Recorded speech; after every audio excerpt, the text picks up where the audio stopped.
Yeah, it's very simple. Cricket Council USA is a two-decade recognition organization, and they're private entity. Private entity means in America is a different country than any other country. Like in UAE, Pakistan, India, Dubai, and Bangladesh, they have the government control on the cricket. USA in America, they don't have the no control. The private enterprises more success than any organization. So our organization have freedoms. We can do any kind.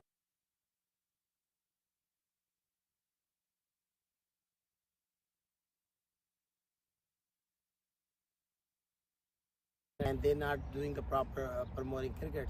So Cricket Council USA, we are the one only establishing cricket body in USA right now. So oldest and recognitions by Congress and governors and local senators, all recognitions.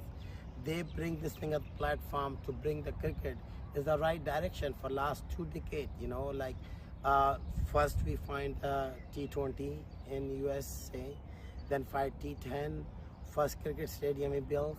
So cricket organization for Cricket Council USA behind a lot of effort on the developing cricket in USA. So we saw this thing is not moving right in direction for cricket, which is a member of the organization from ICC. So we stepped in many times and it's continuously we promoting cricket right direction. So we seen a lot of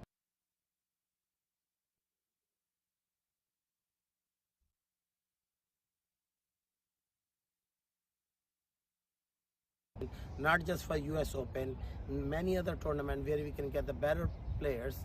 So this is the opportunity we give them to all the tournament hosts who was doing it. We're doing the free for sanctioning recognitions by Cricket Council USA for any tournaments there. So you can log in cricketcouncilusa.com, fill your application and endorse your tournament and sanction tournament by Cricket Council USA. This private entity, again, I was telling you, and this is the more recognitions by anybody. We have tournament hosting under ICC umbrella, ICC under rules regulation we have been done. We are officially in sanctioning the US Open for ICC sanction, and this is the only platform we had it. So now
Okay.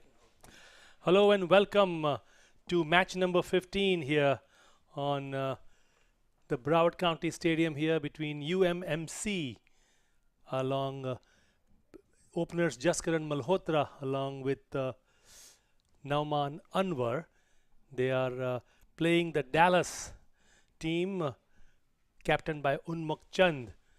And the Knight Riders are batting first.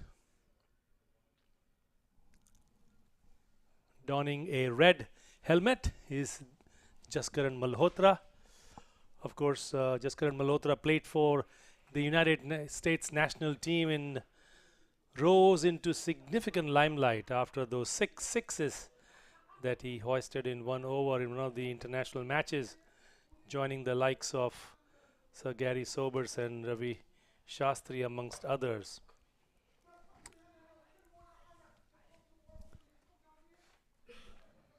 Sujit Goud is the opening bowler, and Jaskaran pulls that one on the onside as it races away to the boundary for 4.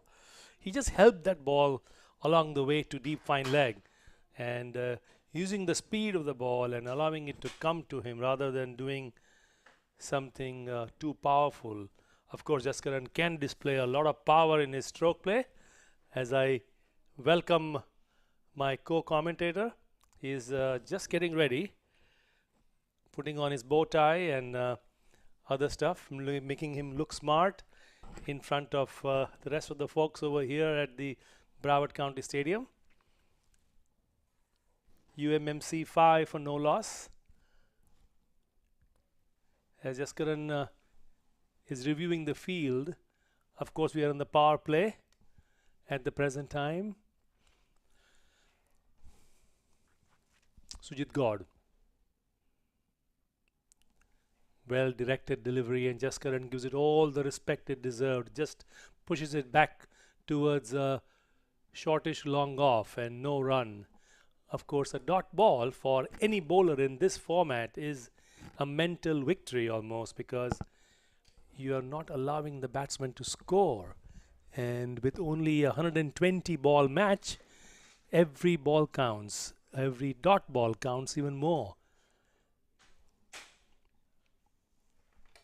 This is the third match of today, Friday, December the 9th, 2022, as Jaskaran Malhotra is just beaten by that delivery as he was trying to just push it on the onside. And other than the one boundary that he's had, actually those were 4 leg byes, I beg your pardon. And but the score for the team is 5 without loss. Sujit Goud is bowling his first over, the last ball of the first over coming up, as he runs in towards the commentator's box here at the Broward County Stadium. Doctor, open it. And this time Jaskaran is missing that because it's declared as a wide, and it runs away for 4, and the score goes to 9 without loss.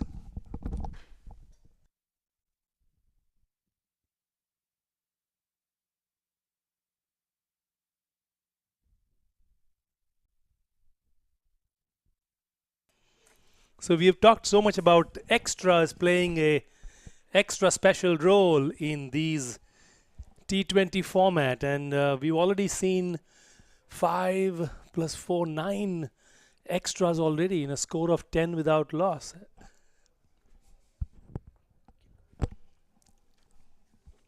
It's a long over for Jaskaran gets ready. This time plays it back to the bowler. And that is the end of the first over, and 10 for no loss. A good start for UMMC. Jaskaran Malhotra yet to open the account. He's had 2 close attempts to tickle the ball with his bat on the onside, but both of them determined to be not touching the bat, and Jaskaran doesn't get credit for those strokes, but the team gets the run. So it's 10 for no loss after the first over, and the UMMC Knight Riders of course have stars like Sohail Tanveer of Pakistan and of Nostusha Kenjige of the United States, and on the other side Dallas is of course a star-studded team led by skipper Unmukt, supported by of course Aaron Jones, Ashley Nurse, Kari Pierre, Liam Plunkett, and of course Shannon Gabriel. So Fani Simhadri will be taking charge of the bowling from the pavilion end for the second over of this match.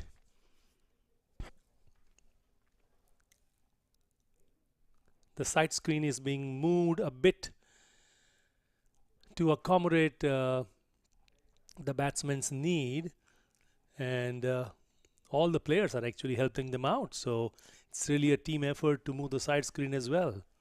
So I think that the batsman seems satisfied. Norman Anwar seems satisfied with the new placement of the side screen, as Fani Simhadri will begin the proceedings of the second over of this match here at the Broward County Stadium. As I welcome my friend here, Lenny, to the commentary box. Welcome, Lenny. Thank you, Nilesh.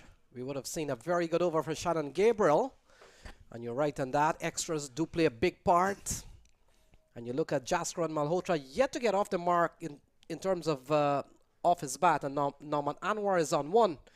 But 9 other runs have come off the first over off the bowling of Shannon Gabriel. And we're watching Simhadri, who's made a very good start. The man who got some 46 wickets in this year's minor league was player of the tournament, Nilesh. And what an accomplishment from this man bowling here.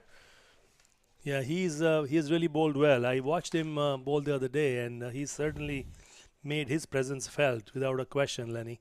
So we'll come into bowl to Anwar. Anwar has played at the top level in Pakistan. He's gone. So Simhadri strikes in the second over. The third ball of the second over. Norman Anwar has to go. And the first wicket goes down here for the Knight Riders. Take a look here, Nilesh. Yeah, this one, he's coming over left arm over the wicket into the right-hander. And it's a fairly straight delivery. He's beaten all ends up, hits the front pad, a loud appeal, and up goes the finger. And a dejected Norman Anwar makes a very slow walk back to the pavilion. That is a walk that you really are never happy about, particularly after being given leg before, when you were really thinking that the ball was missing the leg stump. But he's going back to the pavilion. He's going to be replaced by Sohaib Maqsood, as UMMC are down 10 for 1. Jaskaran Malhotra yet to open his account, and Fani Simhadri has struck gold with his very second delivery. So Maqsood comes in at number 3. They've lost one early. What we've seen several wides. In fact, we've seen two big plays. One would have been 5 wides, the other might have been byes. And so Maqsood comes out to the middle. He bats at number 3. And Simhadri makes an early inroad here at the Broward County Stadium. Match under the lights. Final game of the day. And it's the UMMC Knight Riders taking on Dallas All-Star. The news, Dallas All-Star have won the toss, captained by Unmuk Chan. And they've decided to bowl first. Things have gone pretty well for them, considering 1 down for the loss of 10. In fact, 10 runs on the board. And they've lost the wicket of Norman Anwar, Nilesh. Yes, indeed. And Simhadri getting ready to bowl the third ball, to bowl the first ball for Sohaib Maqsood. And Maqsood turns this one away. Runs here for Maqsood, running up towards the mid-wicket boundary. And they come back for a couple of runs. Good start here from Sohaib Maqsood. There's a confident contact of the ball and the bat, and he placed it well to the right of the fielder at mid-on and got 2 comfortable runs, Sohaib Maqsood. So 2-star studded team assembled here. Big clash. UMMC Knight Riders haven't lost a game yet. And Dallas All-Star, they've into the offside leading edge. And that's the end of Sohaib Maqsood, gone quite early, second ball. And they're down 2 for 12. Simhadri strikes again. That's a magical over, I would say. As you see here, he was really going to deep on the offside, but hits it straight to the fielder at extra cover. So 2 wickets in the very first over of Fani Simhadri. And Jaskaran Malhotra is still standing at the non-striker's end. He hasn't scored, and 2 wickets have fallen in his presence. So this is not a good start for UMMC at all, and they will have to make quick amends to make things happen, as they are 12 for 2 in the first 10 balls. So a couple of strikes in this over from Fani Simhadri. He's a quality bowler, and he continues to pick up wickets no matter what tournament he plays in.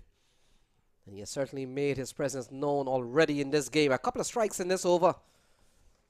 The wicket of Sohaib Maksud, and also that of Nauman Anwar. So a couple of batters already in the dugout. Musaddiq Ahmed comes to the middle. He bats at number 4. And so things are on the way here. A couple of strikes here from Simhadri.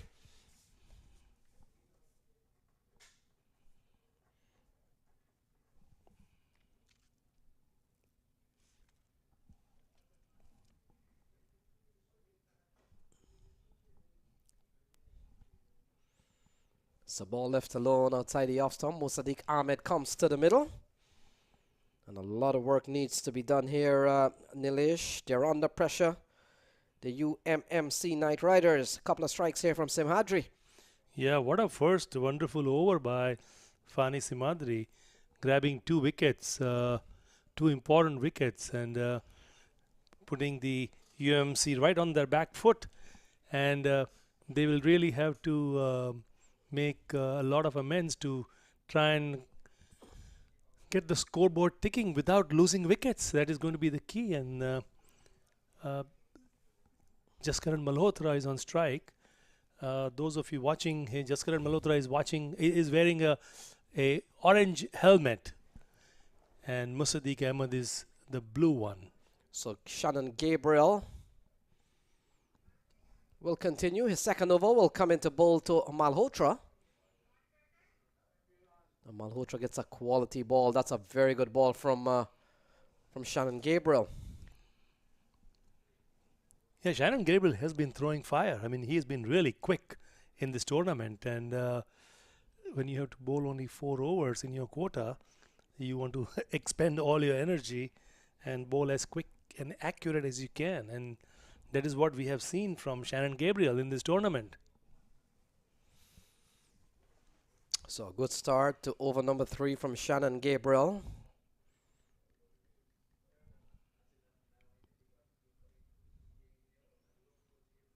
So ball well bowled here from Shannon Gabriel. Couple of dot balls here, and good, very safe play from Jaskaran Malhotra for the time being, realizing that perhaps they're down 2 with only 12 runs on the board. Nilesh, you just want to make sure that he plays it safe. They can't afford to lose another wicket. Yes, Jaskaran very circumspect, playing those last 2 deliveries either back to the bowler or the fielder at mid-off, and taking his time. He is going to settle down a bit, Jaskaran, because a lot depends on him, as you mentioned, Lenny. The loss of Jaskaran Malhotra would put UMMC in a huge amount of trouble. And he's facing up to one of West Indies' best at the moment. And Shannon Gabriel still factors in part of the the West Indies setup. Oh, tugged into the onside. But Jaskaran knows he hasn't timed that one at all. And so minor triumph here for Shannon Gabriel. Absolutely. Jaskaran was trying to eye that over the mid-wicket fence, as you saw him doing that replay at the non-striker's end, but mistimed it, and gets to the non-striker end to open his account after 8 deliveries. Jaskaran on 1, and Musaddiq Ahmed now facing the dangerous Shannon Gabriel. So Musaddiq Ahmed has had to come to the middle quite early. We've seen the early departure of Maksud and Nauman Anwar. Runs coming by singles here. This has been a quality bowling spell from Shannon Gabriel. Had it not been for the extras in the first over, things would have been quite scarce here for the UMMC Knight Riders, having been sent in by Unmuk Chan. And so far things have gone well here for the Dallas All-Stars. Yes, as you said, the highest scorer so far is Mr. Extras. And Jaskaran Malhotra will like to change that in a hurry. So very good start here from Dallas All-Stars. And we've seen brilliant bowling so far from Fani Simhadri. Shannon Gabriel in this over has gone with his 4 balls. He's only given up a couple of runs. Into the onside again. Not much. Jaskaran can get off another good delivery from Shannon Gabriel. And the tight bowling continues here from the Dallas All-Stars. Yeah, Jaskaran is biding his time. He's, I think, wants to see off Shannon Gabriel this over. He's been very circumspect, very watchful, not doing anything foolish at the moment. He'll bide his time and wait for the other bowlers from other end to try and attack them. So one more delivery of Shannon Gabriel, as he has been really bowling top speed and really top class, world class bowling. I would say, as you say, one of the West Indies bowlers at the present time. So yeah, and during the course of this tournament, we've seen at least 3 top West Indies fast bowler. Play and a miss, ball outside the off stump. That's another quality delivery that brings a very good over. That only concedes 3 runs off the bowling of Shannon Gabriel. And so 3 overs gone, 15 for 2. yes, UMMC slow to start, unfortunately losing quick wickets. That never helps. Simhadri grabbing 2 wickets in his very first over, and at the other end, Shannon Gabriel giving no leverage whatsoever to either of the batsmen, either Ahmed or Jaskaran Malhotra, and they will really have to earn their runs. They're having a mid-pitch conference. Quick word as to what their strategy ought to be, as now we see Liam Plunkett coming in to bowl from the pavilion end. Liam Plunkett, of course, the 2019 ICC World Cup winner, played for Surrey, as well as an IPL team from Delhi. 37-year-old Liam Plunkett will be bowling his first over in this match. So Mostadiq Ahmed has not had too many batting opportunities, and when that has presented itself to him, he's only made 2 in one of the games. So he comes into this tournament and into this match short of some runs. And as Nilesh would have mentioned, he'll be facing up to Liam Plunkett, who's been there, done that when it comes to cricket, and now plies his trade in the US, lives in the US, and turns out for the Philadelphians during the course of the minor league series, a very important member of the Philadelphians unit. And Jaskaran, who has been tied down so far from Shannon Gabriel in the previous over, takes the frustration out of Liam Plunkett. He thought Jaskaran thinks that he's going to get a break, but no break. Liam Plunkett is not going to give him any freebies. That was a quick delivery, and Jaskaran went for broke, and he was beaten all ends up. It's a good start here from Liam Plunkett. And he takes over from Simhadri, who has had a brilliant first over, 2 for 2. Ball turned into the onside, up towards the fine leg boundary. And that has gone away for 4. So the first run off the bat of Malhotra, is it? Yes, it is. There was no signal for a leg by, so Malhotra finally does get a 4 on the onside. And so ball turned into the onside, ball straying down the wrong line from Liam Plunkett and helped on his way through by Jaskaran Malhotra. And he goes up to 6 as 19 for 2.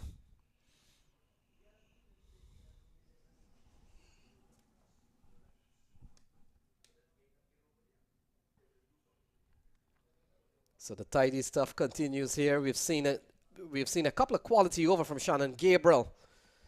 We also saw very good over from Fani Simhadri, 2 for 2 in his first over. And now Liam Plunkett, the third bowler being used here by Dallas All-Stars. They're captained by Unmuk Chan. And so far, when you look at his scorecard, those are good numbers here for Dallas All-Stars, 2 for 19. Unmukt Chand making some changes. Unmukt himself fielding at now getting down to long off. And Liam and Unmukt trying to make some changes. Unmukt now decides to come just inside the circle at mid-off. So ball into the offside. Fielder, not too sure if it carried to the fielder, but in the end, a single to Jaskaran Malhotra eludes the man at cover. And we'll have to take a look at this one.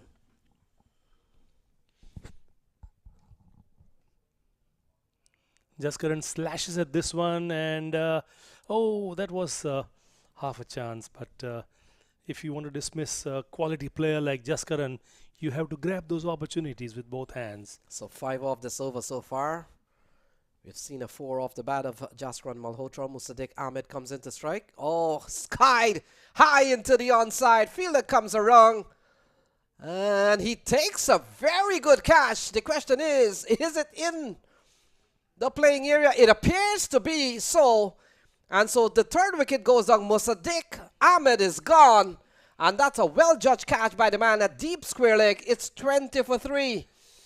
Actually, Lenny, if you see the ball go up, I got dizzy watching the height of that ball. It took forever for gravity to bring it down. And what a catch right on the ropes. And there was a brilliant catch. And the whole team goes into a huddle to congratulate that brilliant catch to dismiss Musaddiq Ahmed, as UMMC is now 20 for the loss of 3 wickets. So Liam Plunkett getting his first wicket, so Lenny. A very good catch there from the man at deep square leg. We'll have to pick up the fielder. I know if you've done a lot of commentary from the Broward County Stadium into the night, very difficult to pick up the fielder, even with the shirt numbers on their uniform. Not too easy to pick up. We'll have to pick that fielder up. It says number 3. We'll have to see who is number 3 here for Dallas All-Stars. And so there's a name that comes up, Josh Cobb, but It's Sujit down. Gowda. Sujit Gowda Was the catcher. And we want to give credit to Sujit for a brilliant catch. Right on the boundary line. A very well-judged catch. And as you mentioned, some of these catches in the night games are difficult to judge and take. So full credit for a brilliant catch to Sujit, as Liam Plunkett now in talks with Unmukt, so as well as Ashley Nurse. So Kenjige comes to the middle. And it's an early promotion for Kenjige. He can bat. Well, many times you would see him probably bat in the middle towards lower order. So he comes out here. And after 4 overs, 21 for 3. Yes, Kenjige, Nostusha Kenjige, born in Alabama in the United States. Of course, played for the United States. Slow left-arm orthodox bowler, as well as someone who can bat a bit. But now he will be required to give a lot of support to Jaskaran Malhotra, as long as Nostusha can hang around and get those singles and keep the scoreboard ticking. Malhotra can take charge, but 21 for 3 doesn't augur that well at the present time for UMMC team from Houston, I am told.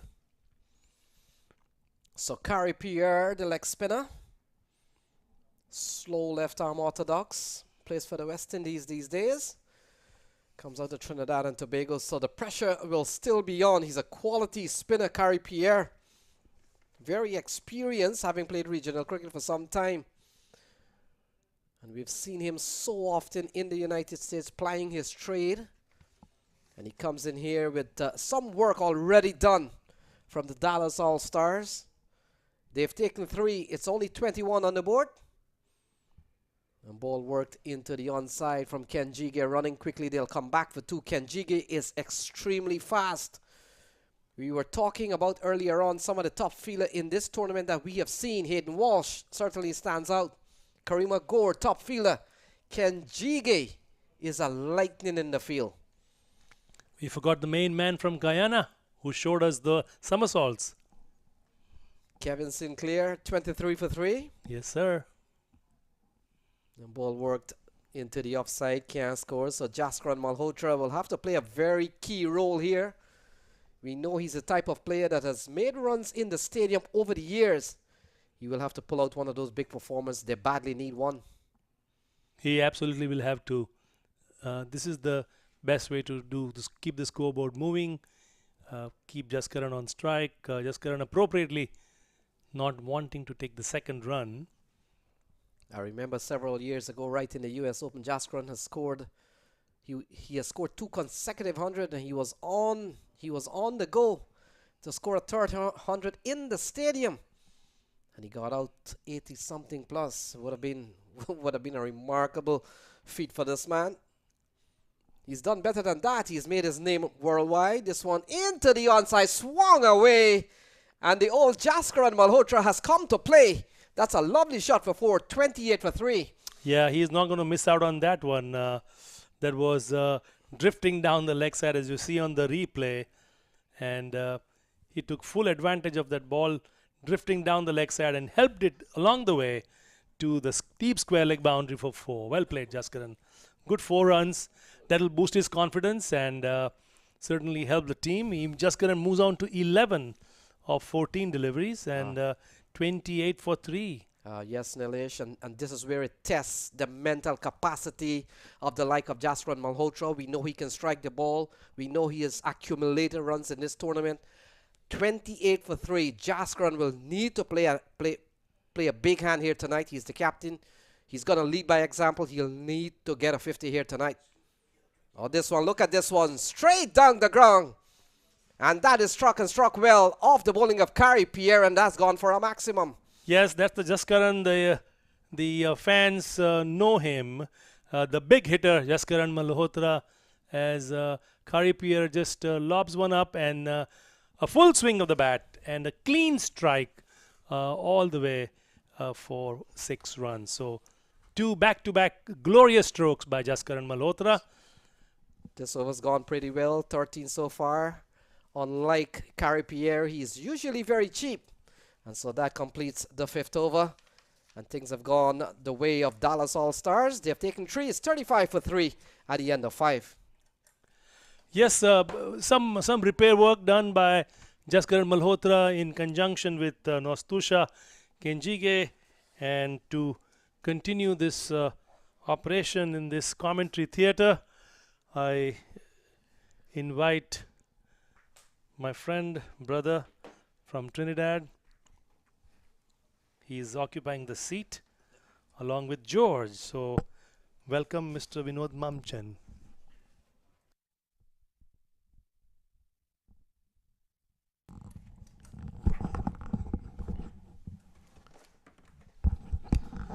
Thanks a lot, Nilesh, and of course, our good friend from New York, Leonard Archibald. Just want to say very good night to all our viewers who are locked on at the moment, taking in this broadcast. 35 for 3. Let me say good night to George. I was told that George was off to the golf course today, but yes, Vin, thanks. And you know, I was invited to go play around. Unfortunately, my friend had to call and cancel, so but it's okay. You know, I know we'll get to make up. yeah, that's how it goes sometimes. It's 36 for 3. I think here that the Dallas All-Stars, they've controlled the power play well. Yes, I think they really have. You know, at 5.1 over 35 for 3, after just 5 overs, you know, maybe they'll probably restrict the UMMC Knight Riders to maybe about 40 or a little bit over 40, which will be a good restrictive total. Simhadri. Oh, he's bowled him. That's a beauty. That touchdown and moved away. touching down on the middle stump, hitting off. Yes, that was truly a searing in-swinger from Simhandri. And, you know, Ken G did not seem to have a clue about that one. And as a result, he looked up in disbelief when he heard that loud noise behind him. If our producer Roddy can give us a look at that again. It was a beautiful delivery there by Simhandri. It swung late. I think that is what had him undone. He came forward. He thought he covered the line, but obviously he didn't. So finally Simhandri, 3-4-3. How about that? Yes, beautiful bowling. Beautiful bowling. Fani is on target. And the new batter is Mohammed Mohsen.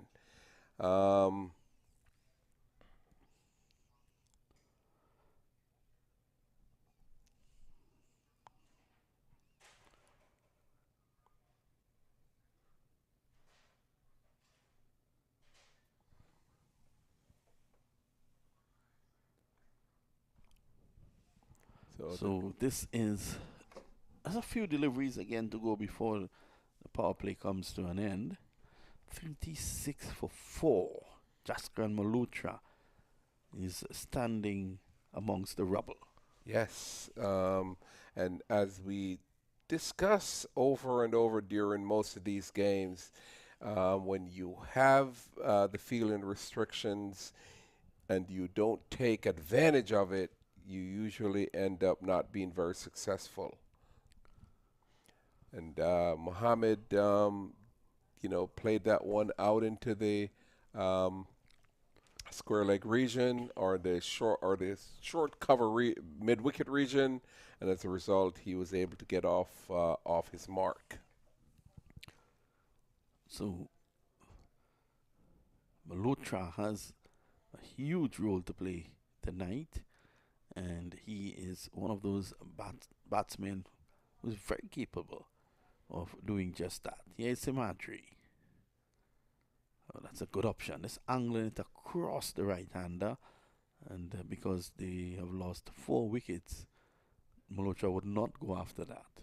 Yes, and I think in his last inning he made 92. Yes, he got to 92. So he's in form.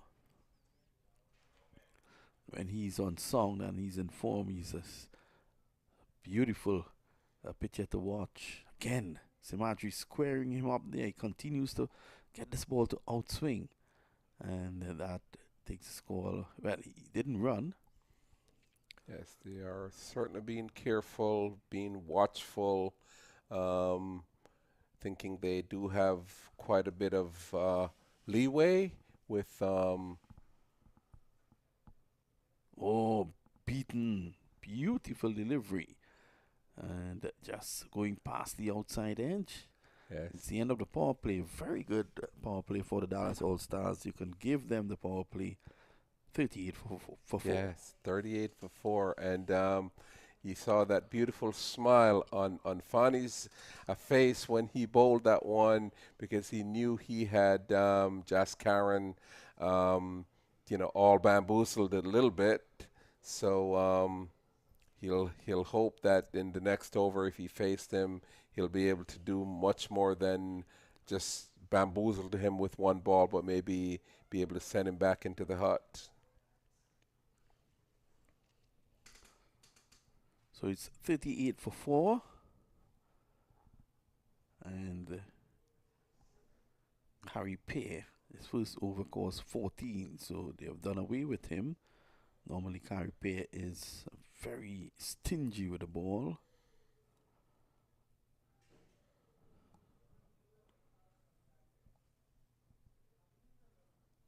This is pushed away. Plunkett, the England international, Yes. had a good first over. Yes, Liam, who now resides in the U.S. Rumours rumors around that he might be interested in playing for the U.S. team. That one just pitching outside the leg stump. Yes, two good deliveries.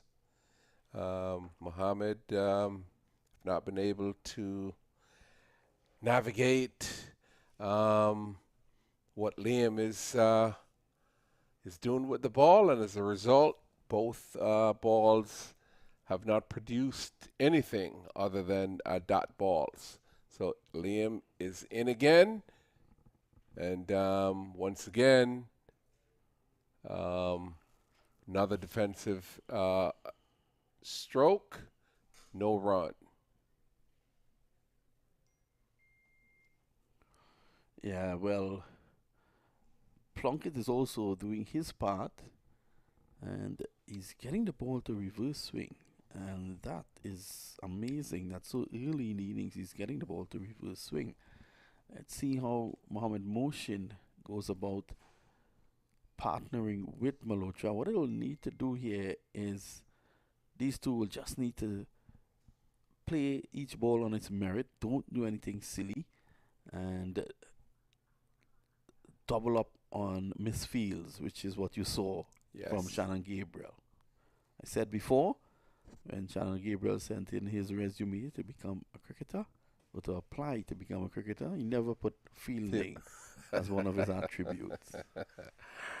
You know, that is so true. Even though in order at this level, you must put every single thing on that resume. Every single thing is required on that resume. Especially in the shorter format of the game.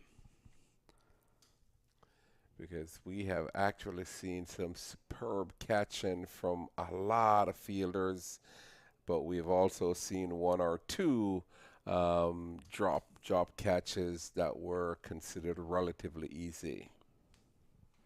Liam is in again. Too straight and just noodle away around the corner. So this is what they need to do. Just keep the scoreboard ticking. Forget about the run rate for now. Look to rotate the strike. If the bad delivery comes, then look to dispatch that. Yes. But at this point in time, with 4 wickets down, they will need to bat and stay together for a bit. Yes, especially with the quality of both of these batters. They're pretty sure they could up the rate later on in the inning.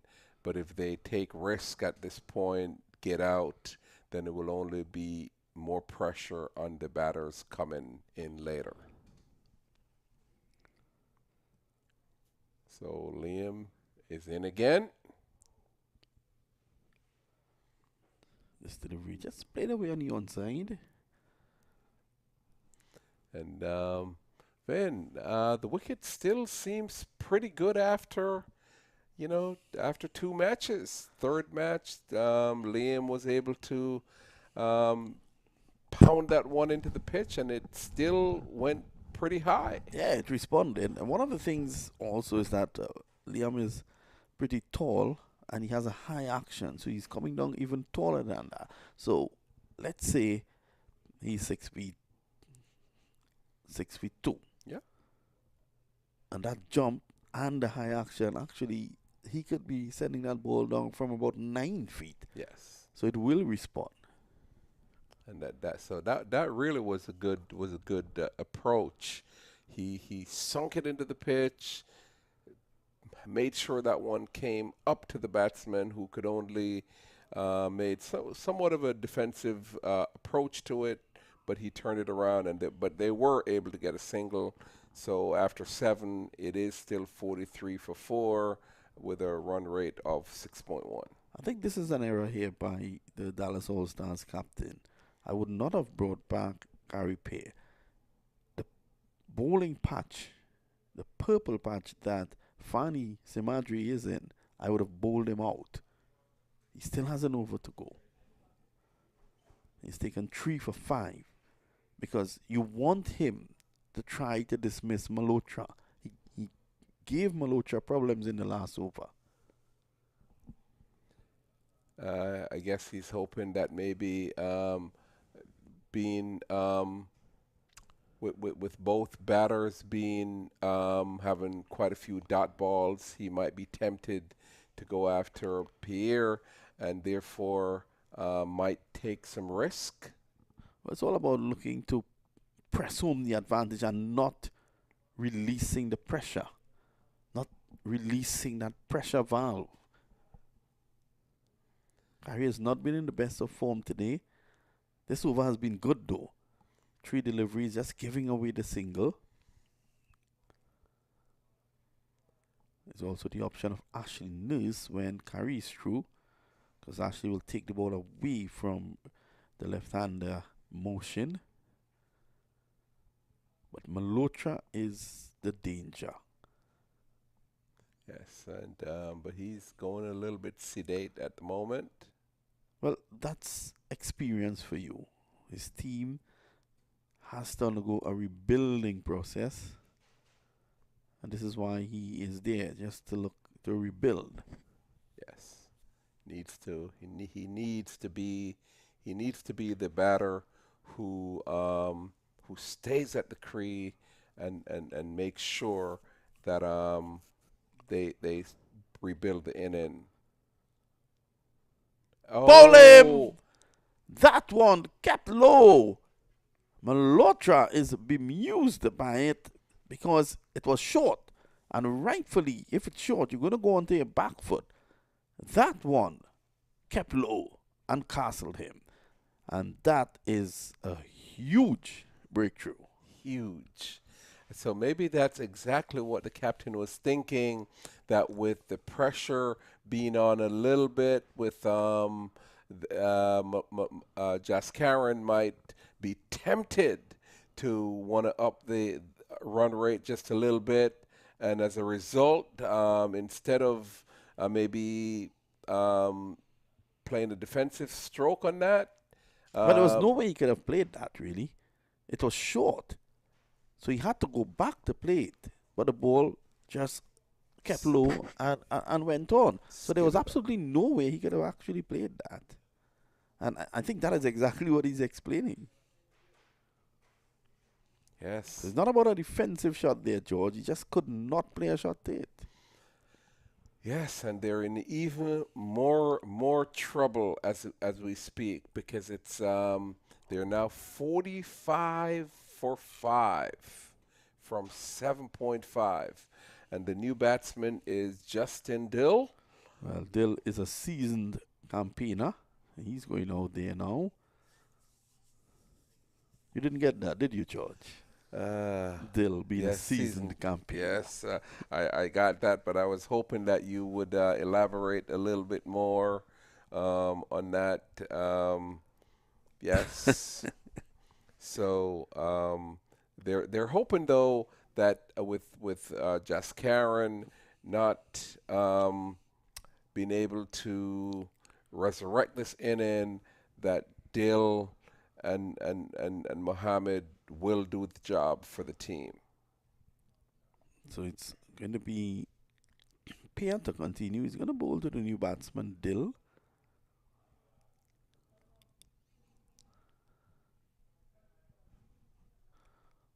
One for 16 after going for 14 in his first over.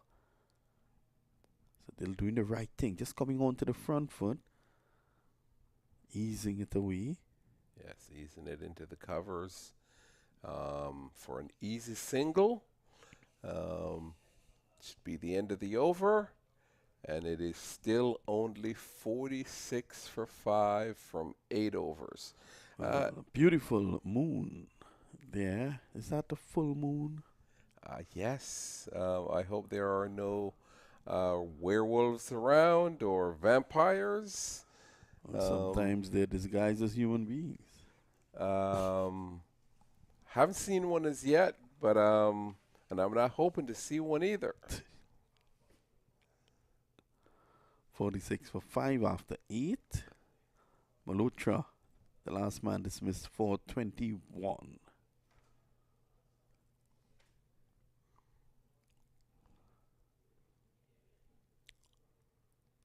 Pair His 2 overs completed now.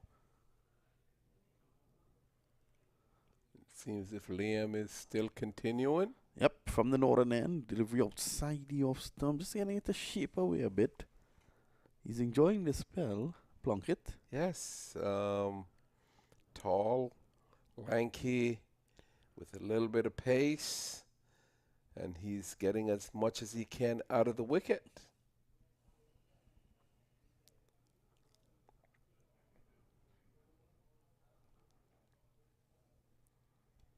Here he comes again. And this is guided away down into the third man region for an easy single.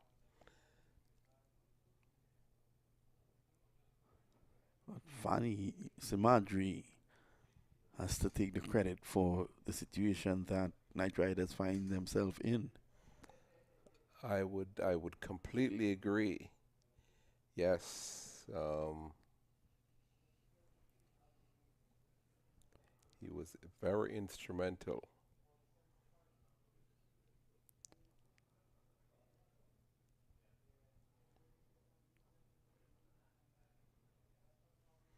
So it's Mohammed to face Liam. It's opening the face and driving. So you can see Mohsin understands the situation. He's not trying to do anything silly. He and Malhotra they were batting well till Malhotra got that delivery that just shot through and didn't come up and ended up on the wrong side of being bowled. Yes, what we usually call a creeper. Yep. Or close to being a creeper.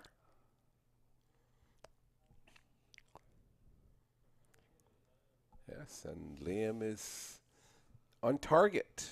He is on target.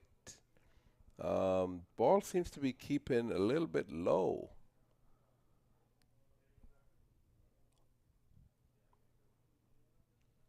Dill is 2 from 4. And Mohammed is 6 from 8.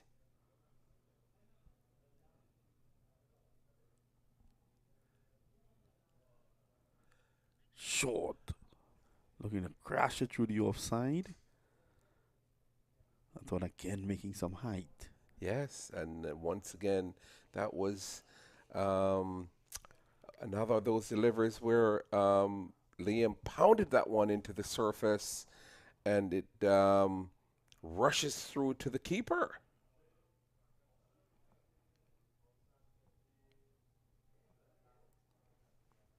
So this final legal delivery. I want to say good afternoon to the chairman of CCUSA. He's smartly dressed. It looks as if he just attended a wedding. Yes. Good evening, Mac. Good evening, guys. How's it going? Who won the last game? Well, he's asking who won the last game. The last game, Masters won. Good, congratulations. Yeah. Other teams in qualified. Yep, and he's saying that he's sending out congratulations to the Masters Cricket Club. You know, as the chairman of CCUSA, he wants everyone to prosper. I think you give him a chance, you'll want every team to win, but 2 teams can't win at the same time. Yes. He wants everyone to be happy, to be enjoying this tournament. And it's good that, you know, the chairman is known for having a big heart. Yes. Always have. You know, you've known him. You Yes. said that the man has not been honored enough. Yes, pay. Yes. Again, he certainly has improved from his first over. He's gotten his line and his length correct.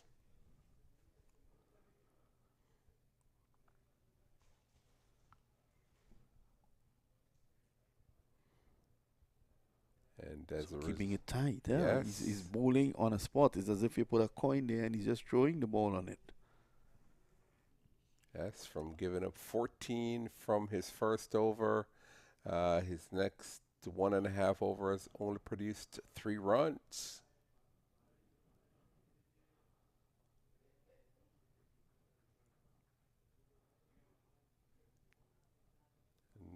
Mohammed was able to navigate that past Pierre, and they were able to scamper through for a single. 50's up. Belatedly, but it's up. It's up after 9.3 overs.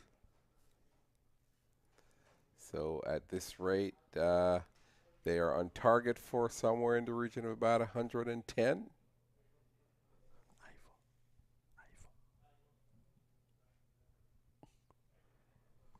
Yes, and Pierre still is continuing that good line, that good length.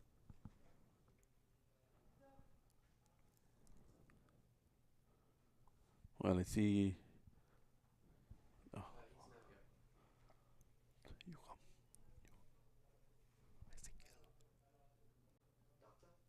Kim. You are now.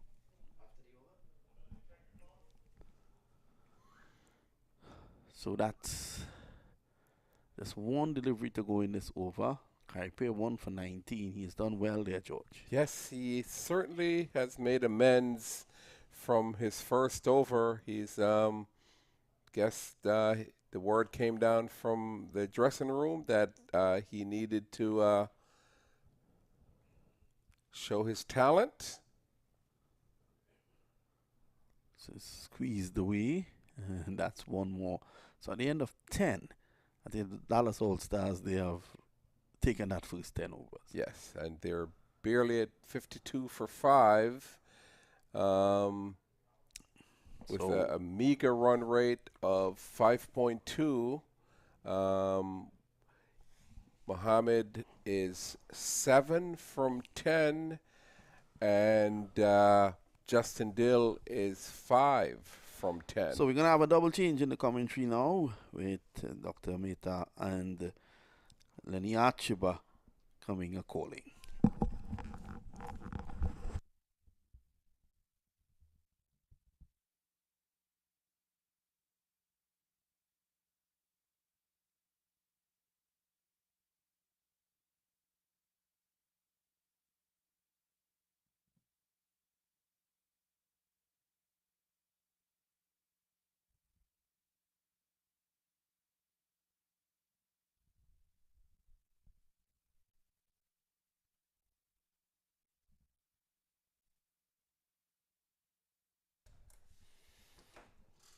So 10 overs gone is 52 for 5. The action continues.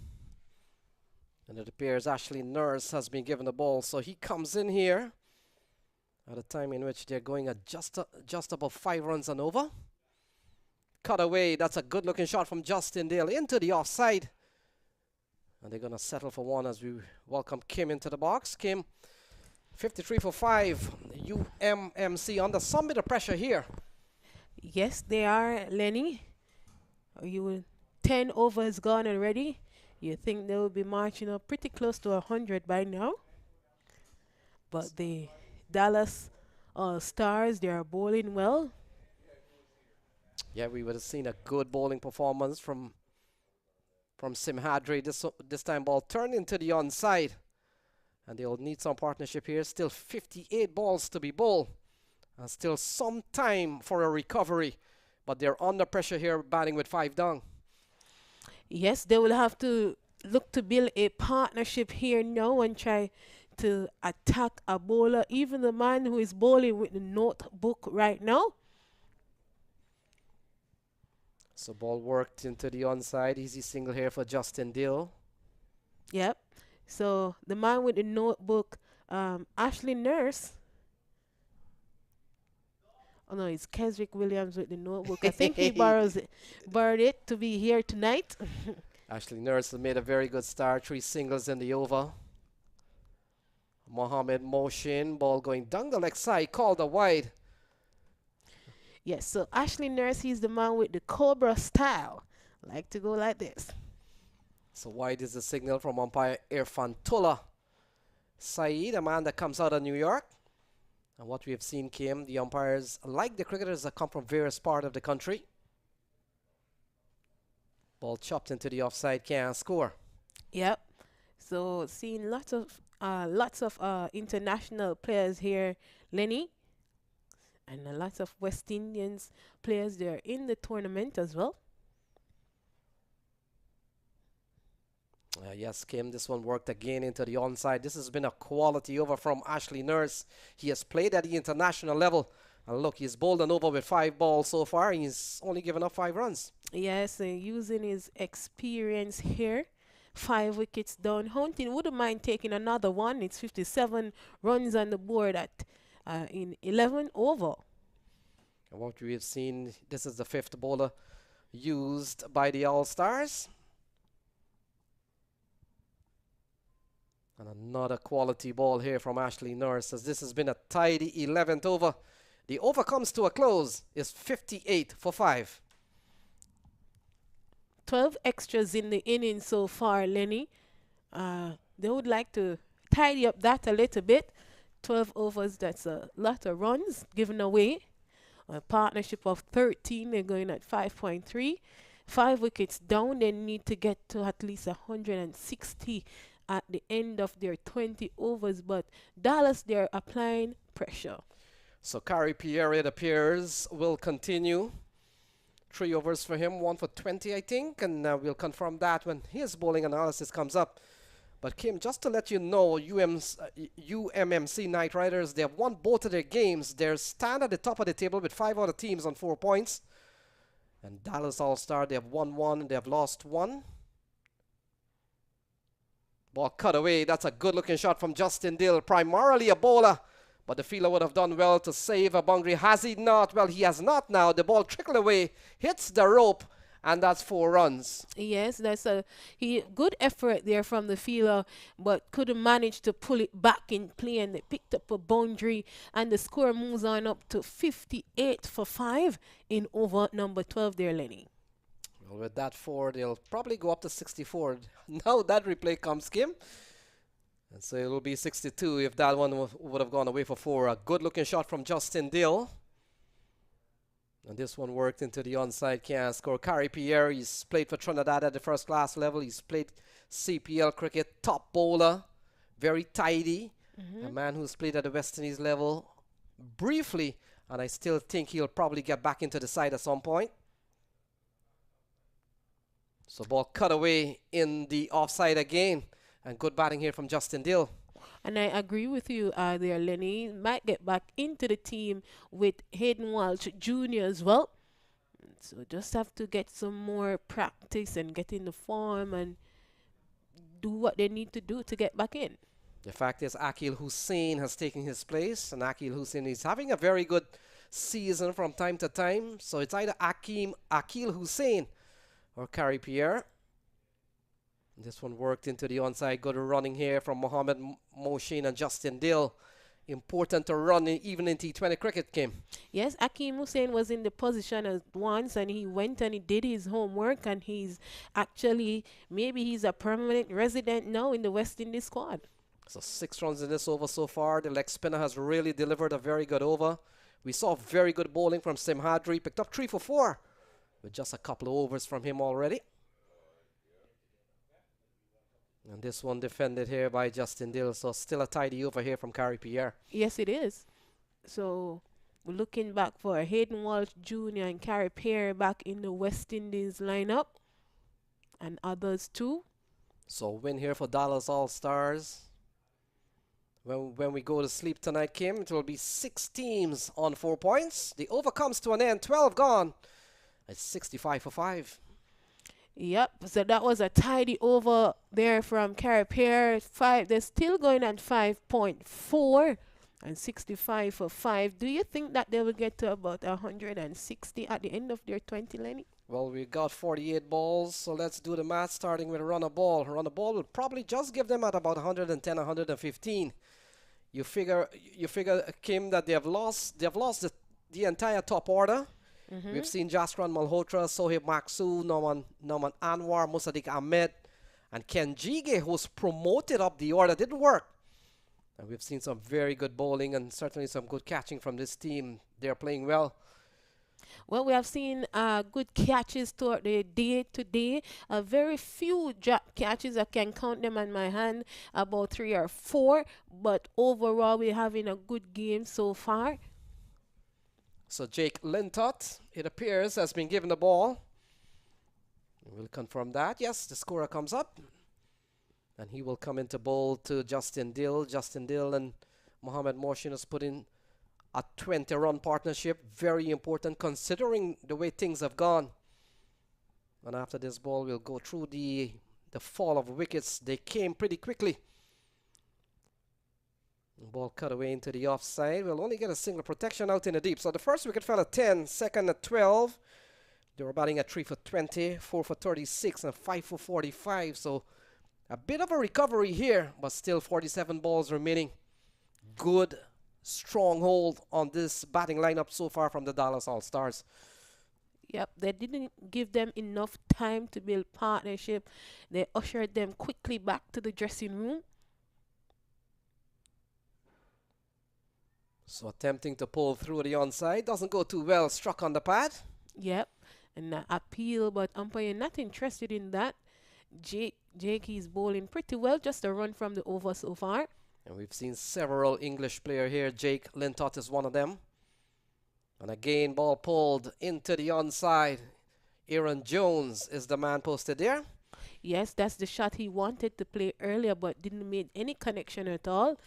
So you see the intention is for him to go over the top. And came at the end of the over. I will allow you to tell our listeners tomorrow cricket continues up until Tuesday, and where they can view all the games, and including our social media presence, and also to like and share. You're good at that. So this one is cut away into the offside. Yes, so you can continue to join us tomorrow on maqtv.com and also on Facebook. Yes, and you can like, as he said, you can like and subscribe as well. And you can subscribe on YouTube. Yeah, you can also share the link and let everyone know that there's top-class cricket here at the 14th edition of the US Open in 2022. Lots of top players around the world competing in this event. This one sliced down the leg side, called a wide from umpire Saeed Irfan. Yeah, and that wide makes it 13 extras in the game so far. And that partnership has gone up to 24. Not big in nature, but still very important here in the context of what has happened into the onside. Not much happening. And that is because the bowling has really been good. We've seen some tidy stuff from Kari Pierre in the last over. We're beginning to see a very good one here from Jake Lintott. Yep. So I was downstairs and we have a few spectators here with us and they would like some fireworks, but Dallas All-Stars not giving UMMC that at all. Tidy over here from Jake Lintott. Oh, a quality one. Oh, the chance of a stumping there. And I saw the lighted bail, but in the end, a dot ball to end the 13th over. And after 13 is 70 for 5. Yep. You got a little bit excited there, Lenny. Well, good work from the keeper. Very sharp around there. Look at the replay.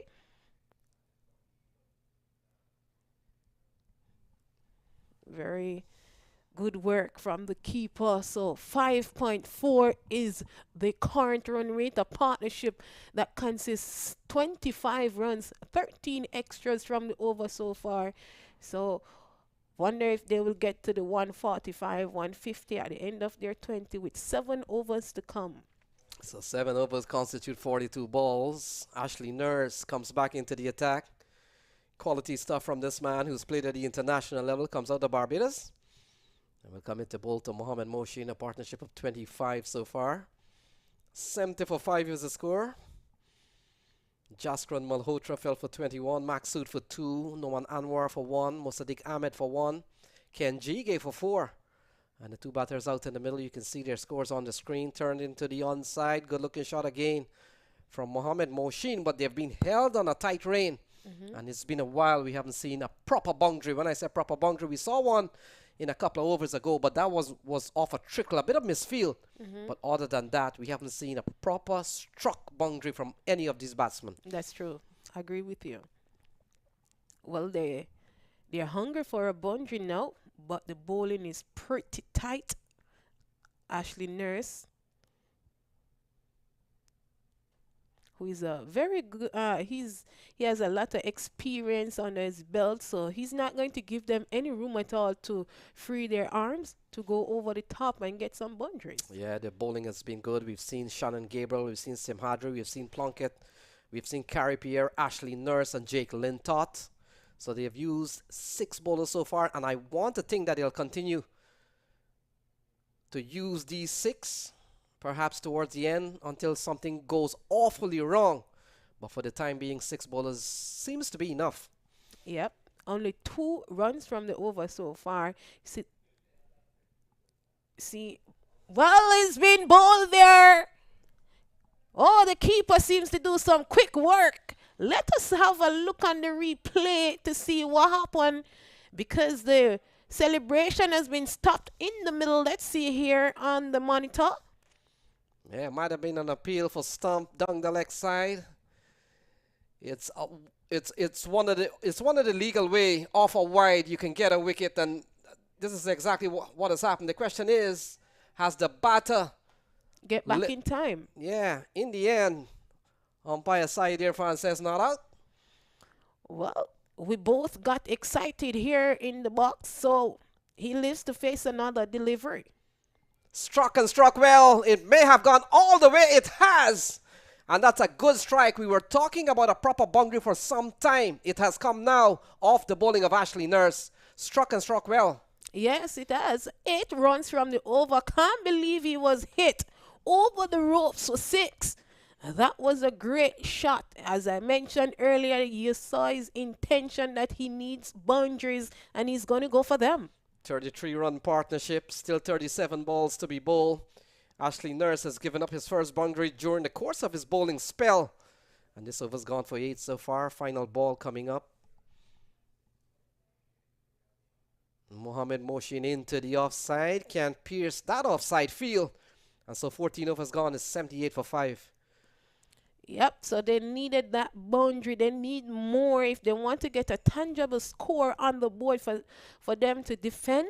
So score reads 78 for 5, a partnership of 33 runs. They're currently going at 5.6. And 8 runs from Ashley Nurse over. So he bowled 14 runs coming from those 2 overs. So Jake Lintott will continue. Quality first over from him. An over that has only conceded 5 runs. When you consider we're coming down to the death stages of this game, and if you're bowling an over that is only conceded 5, you're bowling extremely well. I totally agree with you. So we'll come into bowl to Justin Dill. Dill has played a very good hand so far. A man known for his fast bowling capability. But he's come here and have to play a good shot. This is a lovely shot, very innovative. And they'll get at least 2 here. Fielder gets onto the ball now. And that's a good looking shot again from Justin Dill. Yes, so they are trying to create ways where they can get runs, but now they'll have to at least get 1 or 2 boundaries in each overs to get them to pretty close 150, 160. It's at 80 now for 5. So Mohammed Moshin in this series so far, he got a 6 and he got a 22. And Justin Dale, he got a 16. So they've been among the runs, sort of. But this is really a big knock from the pair out in the middle. Looking for a couple of runs. May not be there. And 1 is added to the score. 36-run partnership. Yeah, so they're building something here, Lenny. But as I said, they have to get in 2 boundaries and over, maybe 3, 2 to get them over, because you're approaching the 15th over, where they call that the happy hour between 15 to 20. So Dallas All-Star, we made the point. There's a big appeal. He's out caught behind. So the big partnership of 36 comes to an end. And Jake Lintott makes the breakthrough. Mohammed Moshin gone, caught behind for 19. Yes, and let's look at it again on the monitor here. Lenny gave himself some room and swing. It was wide from him. Jake saw him push it wide, and he clipped some edge there and into the keeper. Another one has bite the dust. It is 81 for 6 in over number 15. So 33 balls remaining. Number 5 comes to the middle. And that's Sohail Tanvir. He's played at the international level. Very experienced player, Sohail Tanvir. And he's a fast bowler that we have seen at different levels of franchise cricket around the world. He's come up with some good scores.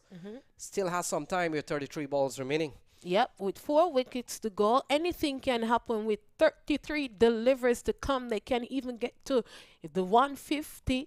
Yeah, if they stay there and bat and get them, somebody has to attack a bowler. You can see that Ashley Nurse is going to continue. Maybe they will just have to, well, Jake Over is not finished yet, but Ashley Nurse, I think he will come next. So the action will continue tomorrow. Tomorrow being Saturday, and tomorrow will be day number 6. The Bears will take on Titans. Samp Army will come up against Tampa Tigers, and Stallions X. A couple of Stallions in this tournament. One is Stallions CC and one is Stallions X. They come up against CVUCC. Tomorrow will end the league stage of the competition, and come Sunday we begin the quarterfinal, and that's the knockout stage. So still a lot of cricket left in this tournament. This is the 2022 14th edition of the US Open, as Sohail Tanvir comes into strike. And he gets a ball, strokes it up towards the offside, and he's on his way. Yep. So the grand finale comes up on Tuesday. That's the 13th. And then we'll know tomorrow who is in, as you said, Lenny. So tomorrow is the last round of games, and teams are still jostling for points. We made mention 5 teams locked on 4 points at the moment. A big one will be decided tonight. So after this game, then tomorrow we can tell you what the point table looks like. So 31 balls remaining. You can see on your card there's 82 for 6. Jake Lintott operating, and that's a quality delivery to end the 15th over. And after 15, it's 82 for 6. And we'll have a change in the commentary box.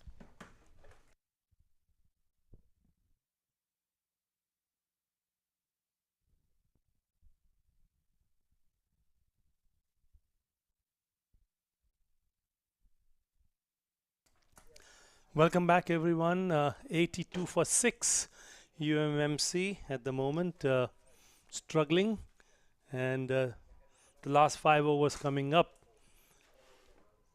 And the issue has been losing wickets with regularity, and all of the established batsmen, recognized batsmen, are back in the hut. So it's Sohail Tanvir, the Pakistan national cricketer, 37-year-old from Rawalpindi, will have his work cut out. George? Yes, Dr. Mathe.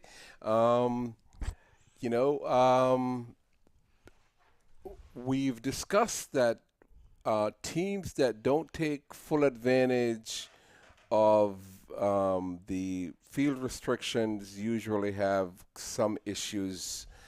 And here it is. We have Shannon Gabriel. George, Shannon Gabriel has been on absolute fire. He has been bowling quick. Yes. He's been bowling quick and fast, and then batsmen have had trouble picking him up, and this is his 3rd over, and he's only conceded 9 runs, George, in the first 2 overs, which tells you not only has he been quick, but he has also been economical, which is so important in this particular format, to have those dot balls. Every dot ball adds pressure to the batting side, and then they will go for strokes that they may not want to and then make a mistake. So important for bowlers like Shannon Gabriel to continue to press, keep that pressure on, George. He's going to be going around the wicket, right arm around the wicket, to Sohail Tanvir. And he's been quite aggressive this entire tournament, bowling, at full tilt. He's held nothing back on every single ball that he's bowled. And as noted, mostly the pitch does give him something, and he's made sure that he uses the pitch and uses his strength which is what he's been doing, and in a lot of instances, he's been rewarded. Yes, Sohail Tanvir is batting along with Justin Dill. Justin on 20 of 26 deliveries, as Shannon Gabriel comes in from the commentator's end. And this time bowls just slightly outside the off stump. And again another dot ball. As we were saying, dot balls and extras to me are some of the defining features of T20 cricket. If you give away more extras in the freebies, that adds pressure on you, and if you give more, if your bowlers bowl more dot balls, that adds pressure on the batting side. So dot balls and extras become so important that we normally don't look at the scorecard that quickly. But here is Shannon Gabriel again, bowling the fourth delivery. Oh, that was a one that rose sharply, and Justin Dill was taken aback by the bounce on that one, George, and was able to avoid it from scooping it up in the air. Yes, clearly you could see Shannon Gabriel running in and bowling at full speed. As indicated, he's not holding anything back. He's given this game his all. He's bowling at full speed, trying to get everything he can from this pitch. He certainly is. He has certainly maintained the pressure. And this time he cuts straight to backward of point. No run. Again, another dot ball. Shannon Gabriel has done really well. This is his third over. One more delivery in his third over, and he's conceded only 10 runs. So quite a performance from Shannon. Yes. Sohail Tanvir, George will have to do something with the bat. Of course, we know all Sohail Tanvir having won the first purple cap in the IPL, in the very first IPL. Yes, I distinctly remember that too. I mean, not only that, we know he could bat too, because we have seen him where he opened bats. And this time he was able to quite a single as the ball gets towards the captain of the team, Unmukt Chand, who has been using the towel quite regularly, because the dew factor certainly is quite visible here, as Unmukt has been trying to dry the ball and helping his bowlers to use a dry ball, as because we all know using a somewhat wet ball is very difficult to grip, particularly for the spinners, because they are not able to put the revolutions on the ball to get them to turn. So the dew factor certainly is important here, and it is surprising to me, George, that I was talking earlier with Lenny that some of the afternoon games were higher scoring than the morning games, or the afternoon. The evening games were more than the afternoon or the morning games. But here we are seeing a very low scoring match, 84 for 6, George. Yes, I will confess that I am a little bit surprised. The wicket is considered to be excellent. The players are also very good, but they seem not to have applied themselves based on one, feeling restrictions. It's either that or the bowling is have stepped up. Yeah, no, that is. I think it's a combination of everything you mentioned, George. As Fani Simadri, who dismantled the top order, is now bowling his third over. Bowls just wide of the leg stump as it was pushed away towards square leg for a single. It was Simadri's attack, relentless attack, I might add, that put UMMC on their back foot right from the get-go, and it was up to Jaskaran Malhotra, who just couldn't get his innings going, because normally a lot is expected from Jaskaran to get the team going and perform well, but not to be. And I was speaking to Jaskaran earlier about the wicket, and he was telling me about it gets a little sticky. And this time he just plays it defensively, thinks about a single, but comes back to his crease. Sohail Tanvir. Yes, and if if the batter can't get going and don't do anything different, and the bowler has put a lot of pressure and they do nothing to overcome that pressure, then it only gets worse for the team, as clearly we're seeing here tonight. And this time he just places the ball towards mid-wicket, slightly over-pitched, and Sohail Tanveer is happy to amble across for a single, moves on to 2. Justin Dill, who has consumed 31 deliveries for his 22. Simadri certainly has been the pick of the bowlers without a question, 3 for 7, and he has one more over to go after this one, which will be the 19th over he will bowl, I would imagine. This is outside the off stump, slashed away towards the third man and runs away to the boundary for 4. Nice shot, nice execution, well-deserved boundary for a delivery that was outside the off stump, George. Well, the fielder chased that ball down like Usain Bolt and was able to stop that ball within a centimeter of the boundary and dived and threw the ball back in, and I think the fielders were able to save 1 run. That was awesome feeling.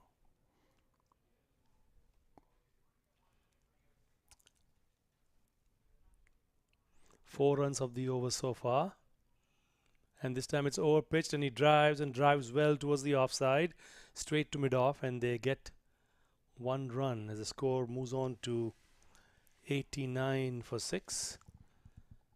Tanveer on 3 and Justin Dill on 25. Last ball coming up from Simadri's 3rd over. Brilliant figures of 3 for 10, George, I might add. Brilliant bowling. Certainly is keeping them in check. Probably the first wayward ball he's bowled. Went down the leg side for a wide. The extras are 14. Again, extras have gotten into double figures again. And probably close to being the top score here. Yeah, I think it was largely because of the first over where a lot of buys were given. And he's hit this high into the air, and but it's way over the boundary, and Tanveer have certainly gotten the maximum from this, and it's a welcome shot from the batting team, and that was 6 runs. And I think the fielder just jumped over the advertisement boards on the other side, and I think he was able to find the ball. Finding the ball in the dark might be tricky, but we are playing with a white ball, so it makes it a little easier among the green grass. Yes. Over there, outside the boundary ropes. So that was a welcome shot from Sohail, and score moves on to 96 from 17 overs. Yes, looks like it's going to be Liam Plunkett to bowl the 18th over from the pavilion end. Liam Plunkett, Shannon has 1 more over left. Fani Simadri has 1 over left, and Liam Plunkett will be bowling, I believe this will be his 4th over. Yes, and he's been quite economical in his spells. He's been pounding the ball into the surface, and as a result, he's been getting good results from that bowling style. Because here it is again, pound that one into the surface. The batter is only able to hit it out into the cover region, where they're able to get just a single. We saw in the previous match what the 10th wicket partnership did with 50 plus runs scored, and that was the saving grace for the winning team, because even the 10th wicket partnership adds so much. So every ball counts, every run counts. So Sohail Tanvir, using his long handle, can certainly cause more damage Yes. for the Dallas team. And it helps when it's a batter who has potential like Romero Shepherd or Sohail Tanvir, who can hit the ball out of the park if the opportunity presents itself. Yes, So, Liam Plunkett comes in, adjusting his field earlier, and this one is going up in the air, deep square leg, and it is caught by the fielder. A nice diving catch to his right. He had to run about 15-20 yards to his right, grabs it very nicely to dismiss, and that is the end of Sohail Tanvir. Departs for 9, and they were just adjusting the field just prior to that. Unmukh Chand along with him, he bounced him out, as you can see on the replay, George. yes, and he's been Liam has been doing that all game. He pounds the ball into the surface. Even though Tanvir is a tall man, he still had to reach high with this bat, and as a result was not able to get on top of the ball, and as a result was just able to pop that into the air, and the fielder took a not that easy of a catch, but maybe not also a difficult catch either. Yes, more troubles for UMMC from Houston. United Methodist Medical Centers from Houston, a group of medical centers providing outpatient care to patients. This group has sponsored the team from Houston, George, and they are in trouble at the present time. 97 for 7 as Plunkett comes in. And he just guides it to third man, and they come across for a single. Yes, and The new batsman coming in is Sahib Malhotra, joining Justin Dill. And I think this is brother to Jaskaran. That is correct, Yes. if you say so, George. That's part of the information that was provided. My question to you, was it a question or a statement? It was more of a question. Okay, we'll ask Sahib if Jaskaran is his brother or not. And Lenny tells me a vehement yes, they are brothers. Okay. And Lenny does have quite a bit of information which we could take to the bank. And if you ask Lenny about George, he may tell you something you may not know about yourself. Sahib Malhotra plays cricket in Australia also, so he's no stranger. So this time he tries to cut it on the offside and misses it completely. Yes, Liam certainly is bowling a very good line, good length. Certainly is keeping the batter off kilter, so to speak, and is getting the most from his overs.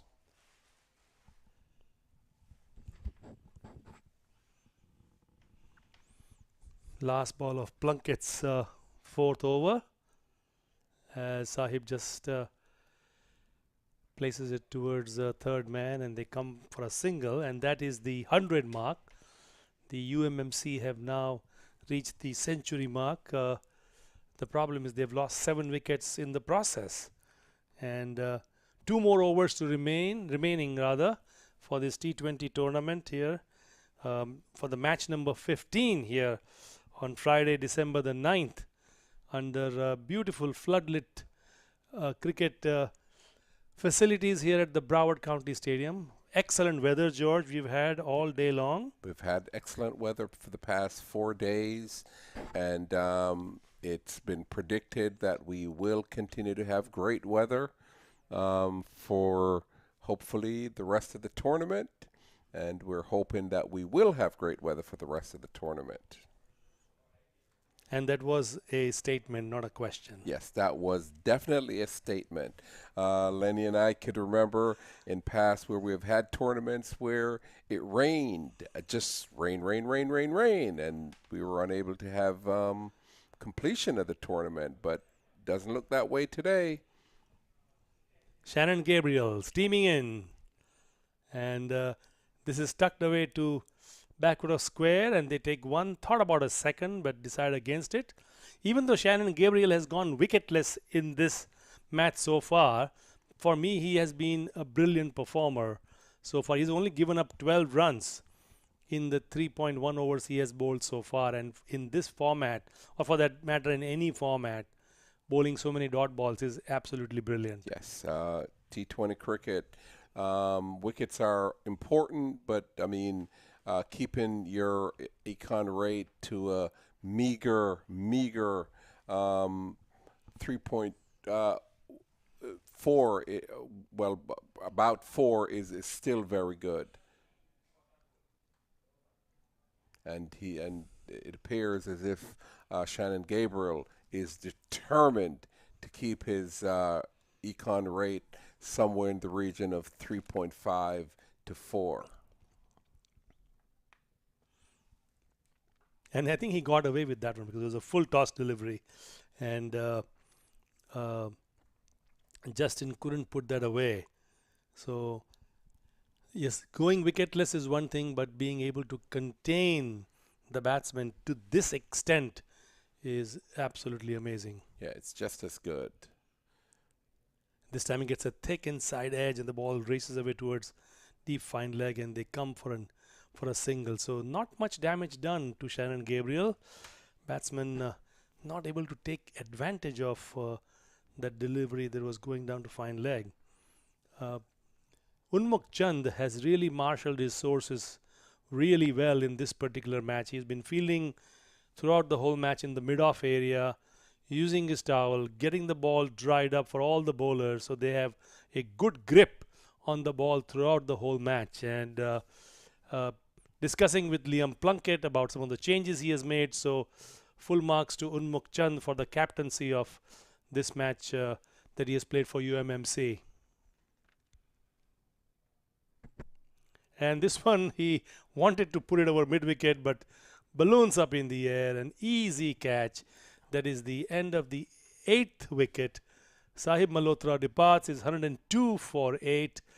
Troubles continue for UMMC. Justin Dill is batting on the other end with 28. So we have 6 more balls to go, George. Yes. And as you saw on the replay here, that was a nothing shot and an easy catch. And once again, with Shannon Gabriel bowling at his maximum pace, pounding that ball into the pitch, it rushes onto the batsman. He was not able to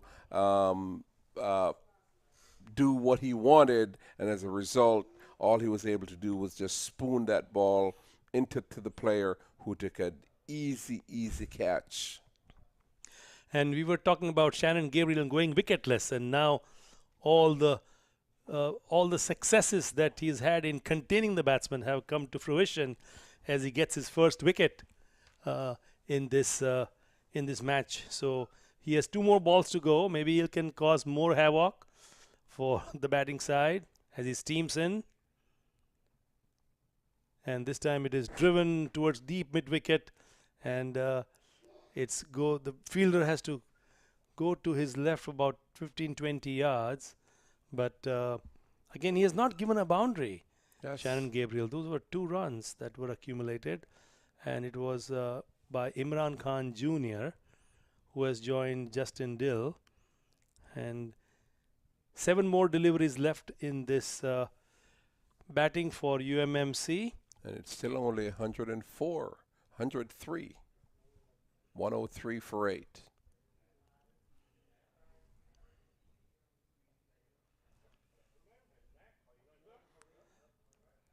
Wow, the wicket keeper had trouble gathering that ball. That came in so fast. Had some pace on it.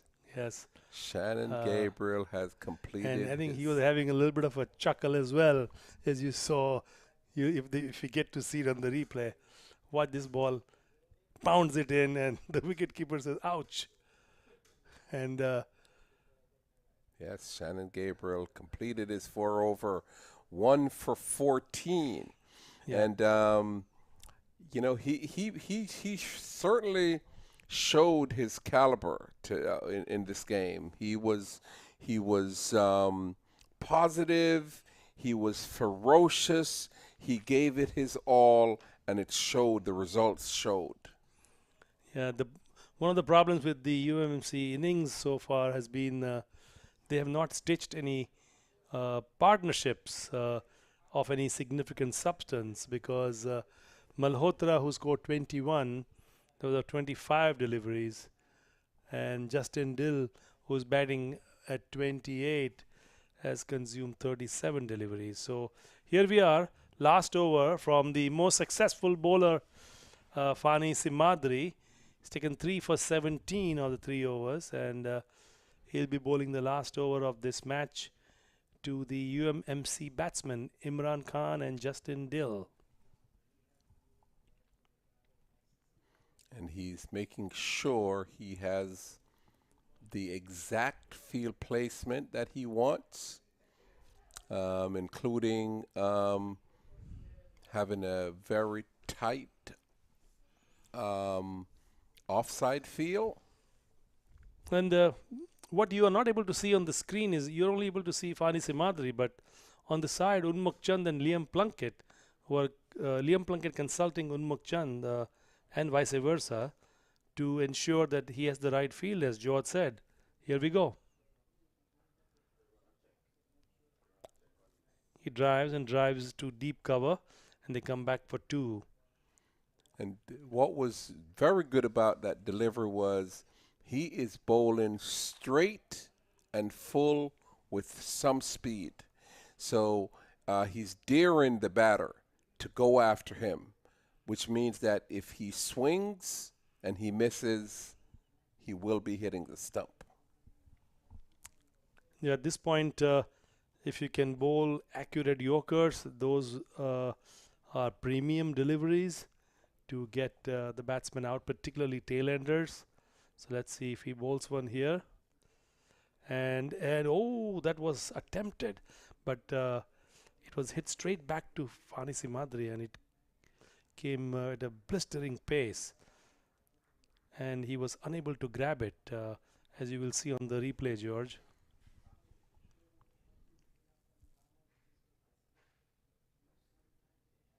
Yes, it was a catch, but it was a difficult catch. Yeah, those balls, the ball has to find the hand, Yes. rather than the hand finding the ball. They have to stick, Right. or else it just goes past you. But it was an attempt. Fani Simadri is still wanting to have that fielder at long off, moved, but here we go. He bowls, and this time he drives and drives on the onside, and they take one thing about a single, and there's a mix-up here, but lucky that Justin Dill got back in the crease, but they wanted a second run. There was no second run, so luckily things are okay for UMMC. And the fielder, I think, who is Carapir, if he had thrown it to the bowler's end, he might have been in trouble. This time he drives and drives straight to mid-off, and they can only get a single, so only 6 runs coming off this over so far of Simhadri, and only 2 more deliveries to go. So as Unmukh Chand meeting with Simhadri and wanting to make some changes here. He's asking the fielder from short point to go all the way down to the boundary at deep point. So there's a fielder at deep point, deep extra cover, short mid-off, a long off on the boundary, and Simhadri seems content with the field placement for the last 2 deliveries.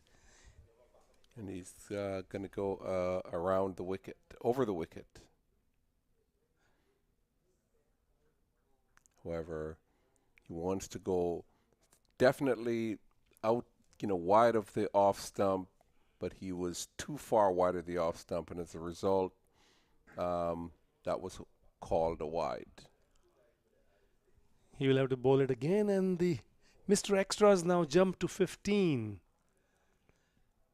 And that's a great stroke. Great stroke. It was in the slot, and the swing of the blade, and the ball flew over the long off fence right towards the commentary box for a mighty 6. They move on to 116 for 8. Nice stroke by Justin Dill as he moves on to 39. 39, and that was a slower delivery, and Justin Dill saw the slower delivery, waited on it, and pounced on it.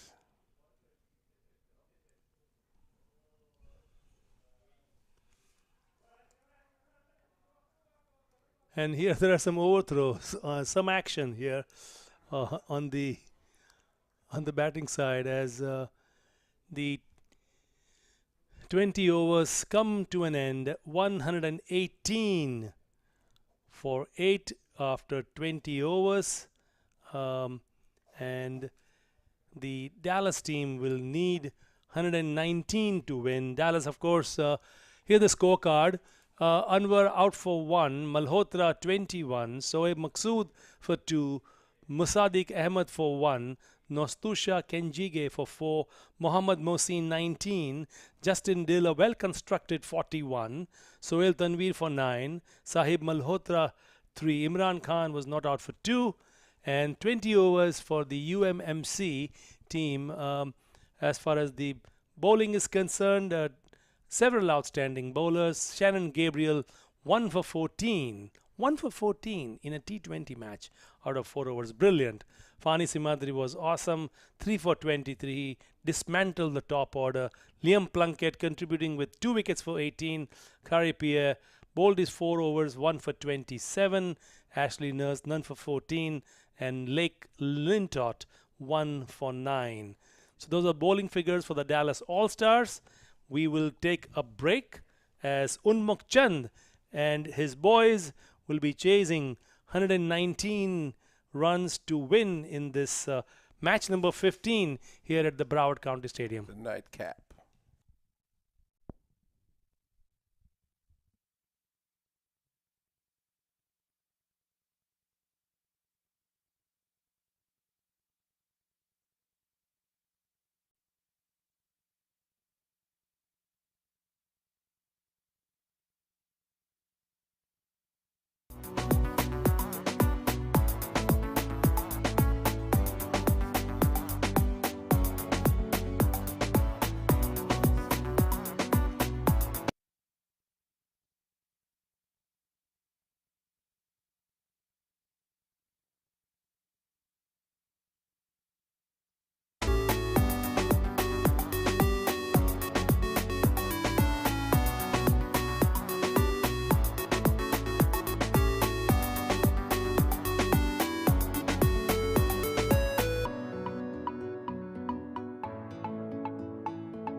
So I'm here with the legend, Brian Lara. He is here to watch some of the cricket here at the US Open.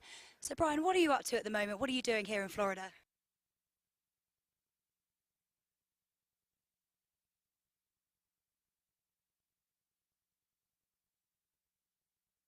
Cricket tournament is going on, so I felt that I just pass in, but it's more of a Christmas shopping holiday for me.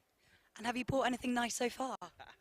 Yeah, for my daughters, that's about it. But yeah, I mean, it's always a great spot to be, and it's just great to see cricket being played in the United States. Of course, and lots of West Indian players playing today and throughout the week. Have you seen anyone who's impressed you so far? Not yet. I mean, I spent a little bit of time, I think it was Monday or Tuesday, but, you know, I'm here for a little bit. But as you said, there's a few West Indians here, and obviously a guy like Lyndall Simmons, who just came out of the World Cup. Ramdin, who I played with in the past. So I'm almost sure they have impressed the people who have come to watch. But for me, it's being a team sport. You know, it's always important to see the amount of cricket that's being played in the United States. I heard there's a lot of leagues going around the country.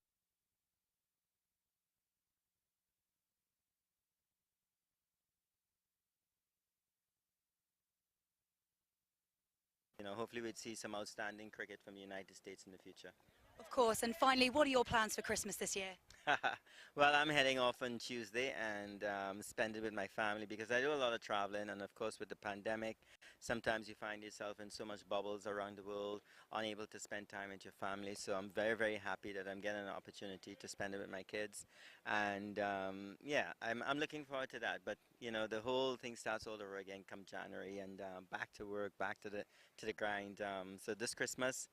And being a former cricketer, you would understand that if I'm not in Australia and I'm in South Africa for Christmas, so it's good that since I retired, I've had that opportunity to do so.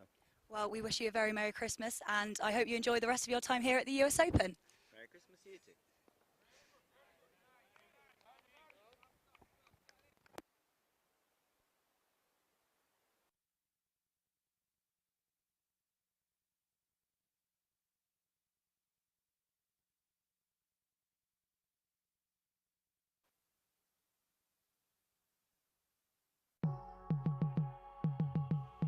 Let's play with Open Champion. I'll play, I know what it takes, how it feels to win. And I'll do it all till the sun goes down, and all through the night time. Oh yeah, let's play, give it all you got inside. Make the magic come out, make you feel alive. And this is the right time. Let's play! I put my armor on, show you how strong I am. I put my armor on, I'll show you that I am. I'm unstoppable. I don't lose, I come to win. I'm invincible. I'm the star, your champion. I'm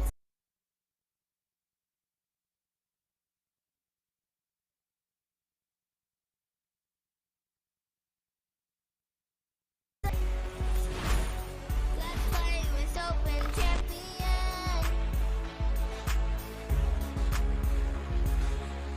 USA, only one star, we are here to play. Brace yourself, this is where dreams are made.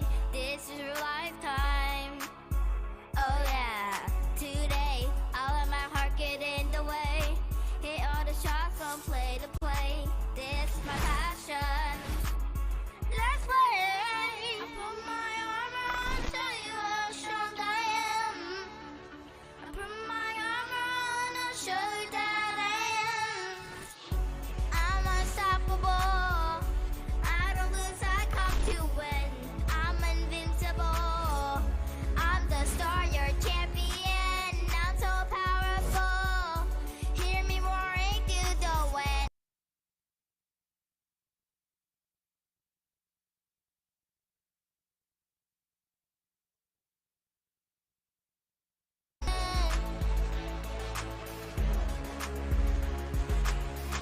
I put my armor on, show you how strong I am.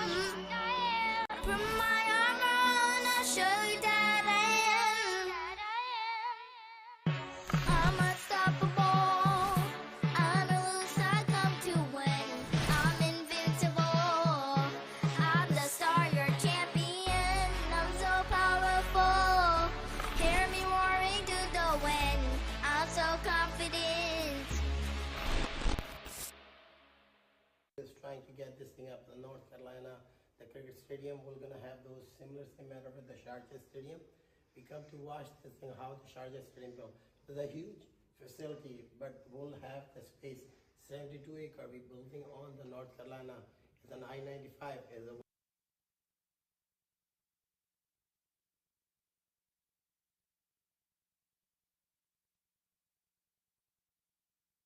make a scale of the USA cricket, one of the international scale.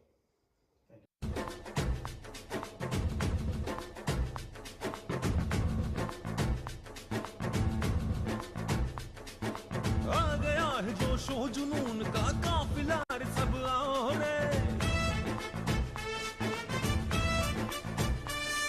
ओ छोड़ छाड़ दुनिया के काम मैदान में अब जुट जाओ रे ओ आ गया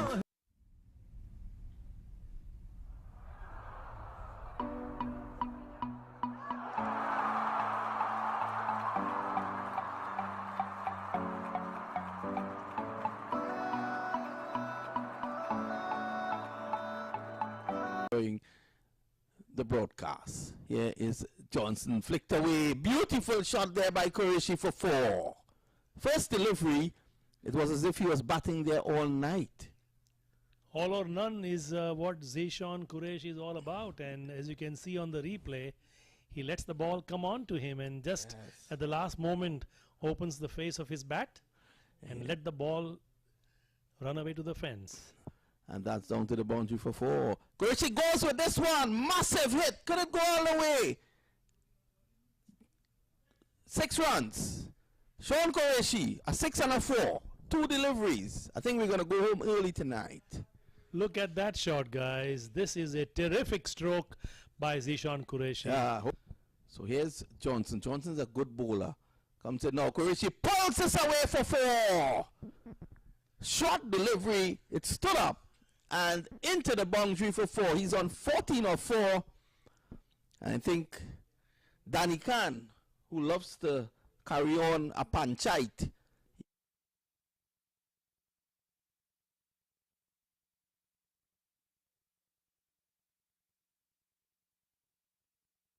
that's 4 runs.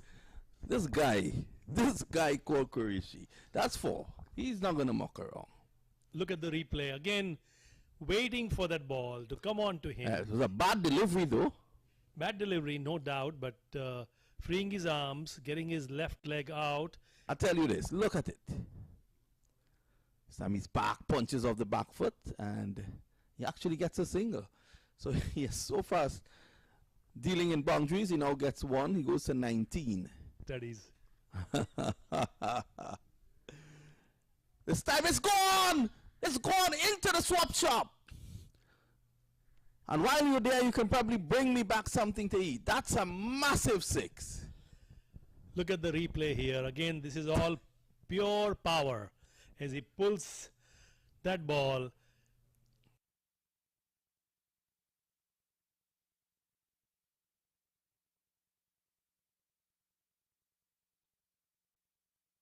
No corner and a wide mid-off. This time he hits it down the ground. Qureshi hits another 6. What's going on here?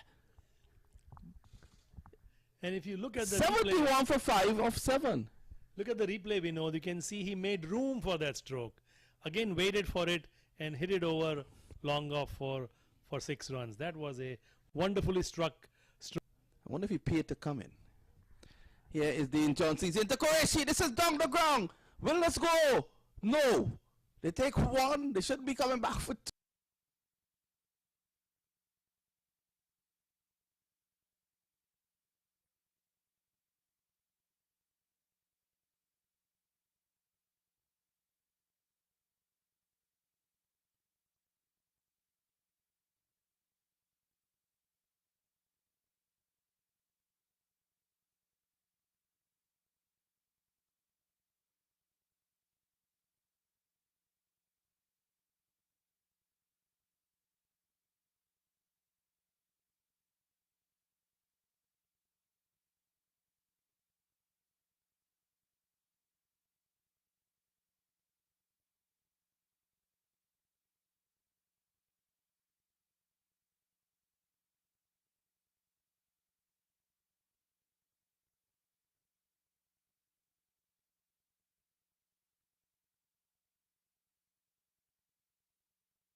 119 is required for the victory. Slash outside the off stump. It's running very close to the boundary.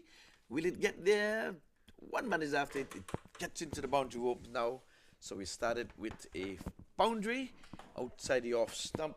And there it is. Washington off the mark, first delivery. So Tanvir guilty of bowling that one shot outside the off stump. I'm being joined here by Lenny Archibald. So keeping company would be Chand in the opening spot.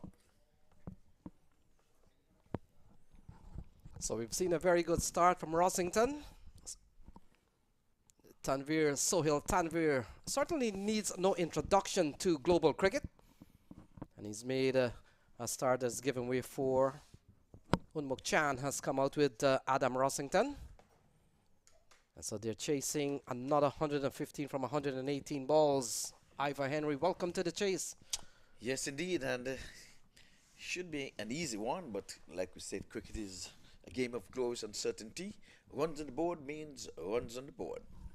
So we're well into the night, day number 5, US Open 14th edition. And it comes to you live and direct from the Lauderhill facility of the Broward County Stadium. And this stadium, over time, Ivor Henry has hosted international games. The Indians love to visit this ground when they come to the United States.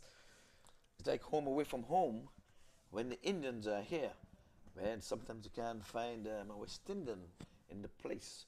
But nonetheless, we want to say probably good morning to the Indians who are listening over there in the Asian continent. This has been streamed throughout the world. And like Lenny would have said, it's the 14th edition. Next year, it's going to be, the prize money going to be upwards of 250,000 US smackers. So Sohail Tanvir. Now Rossington gets a very good couple of balls, having crashed the first ball away for 4. So things have settled in a little bit better here for Sohail Tanvir. He's a very experienced bowler. And he leads the charge here for the UMMC Knight Riders. Yes, he has that peculiar action, that whippy action, left armer. And he bowled a real loosener there to begin the proceeding. Was whacked out of the park, but he's back and sung, coming in from the far end, bowling his left arm over. And the fact is, Ivor Henry, the asking is not a lot. Just about 6 runs and over, run a ball or thereabout could see them through. But as we have seen in T20 cricket, it gets more complicated, it appears, when it's just run a ball. Oh, into the offside, up and over, and it's going to bounce away for 4. Lovely looking shot again from Adam Rossington. Yes, of course, and sure we'll see that on the replay. Have a look. Short outside the off stump and swatted over the infield. There's no cover sweeper. And you know the thing about that? He bowled 2 dots bowling from over the wicket. He would have changed to bowling around the wicket and get carted over the infield. So the UMMC Knight Riders would have won the Houston Open in 2021.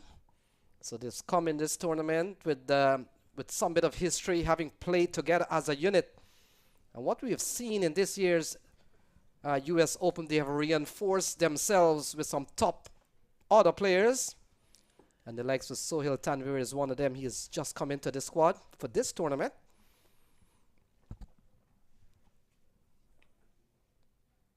Better ball steered into the offside. A diving attempt, but can't prevent a single. Yes, tumbling save. They're going to need lots more of that. So that's a good way to start yours. Sacrificing your body, putting your body on the line. A win is a win, and you have to try to defend 118, which is 119 required for the win. We have 110 to win. We have all of 114 balls. It's going to be even Steven until one of these batters decide to go gung-ho. That's not a bad over. 9 from the first over. Washington on 9. He has scored all of the 9, so Chan has yet to get off the mark. So Justin Dale has been given the ball, and Justin Dale is the man who probably made sure that this team got up to 118. This man practicing his bowling run-up, made 41 very important runs towards the end. Him along with Moshin put on some 36-run partnership. And he's been given the ball. He's a top bowler, Justin Dill. Comes out of South Africa. And he's had a very good game so far. Yes, so if he can take that momentum from his batting into his bowling, it might serve the UMMC good stead. So Rossington goes into the deep. It's in the air. Easy catch in the end. So Adam Rossington falls. It's 9 for 1. There it is, and I'm sure we're going to see that on the replay coming from Rory Lalman and the production crew. Here it is. Have a look. Up into the night sky and taken. So well judged catch in the end. And Adam Rossington, we saw in the last over 2, crashing 4 on the offside. And this time trying to attack Justin Dill, who's having a very good game. Ball went high up in the air. And in the end, the first wicket goes down 9 for 1. Aaron Jones walks to the middle. And Chan has yet to face the delivery. So all of 10 deliveries, Washington would have faced those. So he's made his way back to the hut. And they're going to need wickets. They have 1 of 10 so far. So Aaron Jones comes to the middle. Dallas All-Stars, they're on 2 points. They have won 1, they've lost 1. UMMC Knight Riders. And by the way, many might be wondering what's UMMC. It's United Methodist Medical Center. And that's a business out in the Houston area. Well supported by the likes of Majid Rizvi and Saki Mohammed, shareholders and part of the UMMC contingent. They have won the Houston Open a couple of years ago, and they come into this competition trying to go for more. So they're doing well so far. Aaron Jones comes to the middle, and this is a man that always shows up, Aaron Jones. He's a top quality player, always among the runs, and he's going to be a key man here. Yes, coming in at the number 3 spot. That's going to be dependent on him. So Justin Dill. Oh, just outside the reach of Justin Dill. May have gotten a hand to it, Ivor Henry. Yes, indeed. I'm sure we'll have a look at that. I think a chance been going to beg in there, Bowden caught. It was not easy. It was getting away from him to his right. Let's have a look.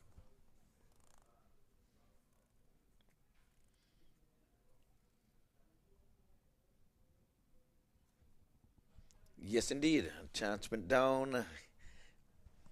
Took pace off there. And they didn't score. Dot goes into the scores book. Nonetheless, given the life. So anxious moment for Aaron Jones and Dallas All-Stars. Good tidy bowling here from Justin Dill. Got 41 when he batted. 41 not out. That's what good batting do for you. When you get onto the field of play, you need to carry on. So he has that momentum. So the first delivery of the match was swatted for 4 from the first over. And the first delivery from the second over was resulting in a wicket. First wicket down. And the fact is, when you look at 118 posted by the Knight Riders, it would have been worse. They were batting at 45 for 5. Oh, the throw comes in. The appeal goes up. And not out says umpire Irfan, but in the end, they scamper through for a single. We'll probably take a look at that, how close it was. Have a look. Feed delivery. Inside edge.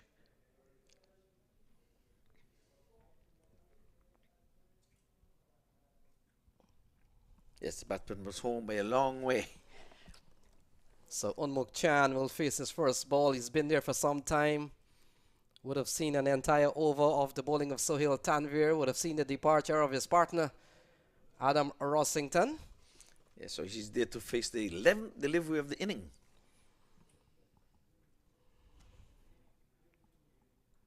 Good bowling here from Justin Dill, not allowing much from the batters to really free their arms and to even get runs. And he's bowled a quality first over, picked up the wicket of Adam Rossington.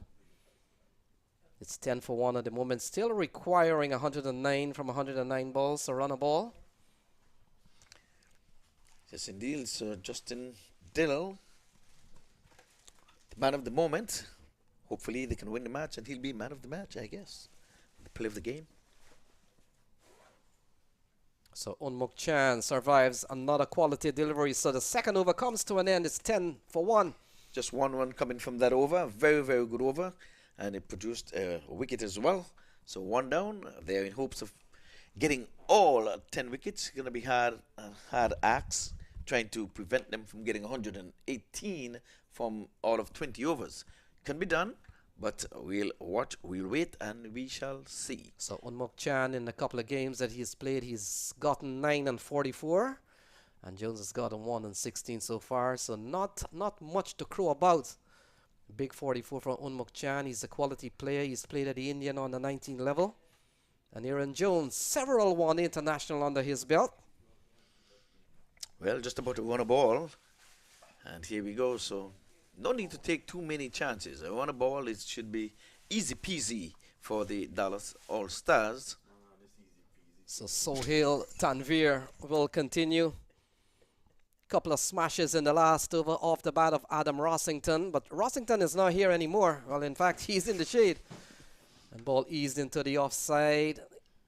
And if that is Noshtush Kenjige, he's one of the live wire on the cricket field. And alongside the likes of Hayden Walsh Jr., Karima Gore, he's one of the top fielders around. Yes, and speaking of Hayden Walsh, we saw a splendid piece of fielding there on the point region. I'm telling you, that was class. And you look where Kenjige is fielding, sort of like a backward point. That's a high trafficking area. You put your best fielders there in the earlier part of the game, and then you move them out to the longer areas when the death overs begin. That's how it's typically done. Quality ball here from Sohail Tanvir. All 3 men converging on that one there. Like live wires out there in the field, but full of energy. They're trying, hoping for a win. This will be a real good win for them if they can defend 119. Partnership is in its infancy. It's just 1 on the board.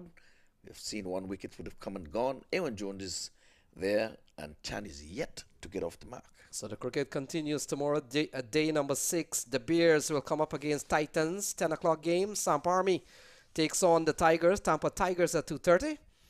And Stallions X, couple of Stallions in this tournament. Stallion X will take on CVU. And that game bowls off at 6 o'clock.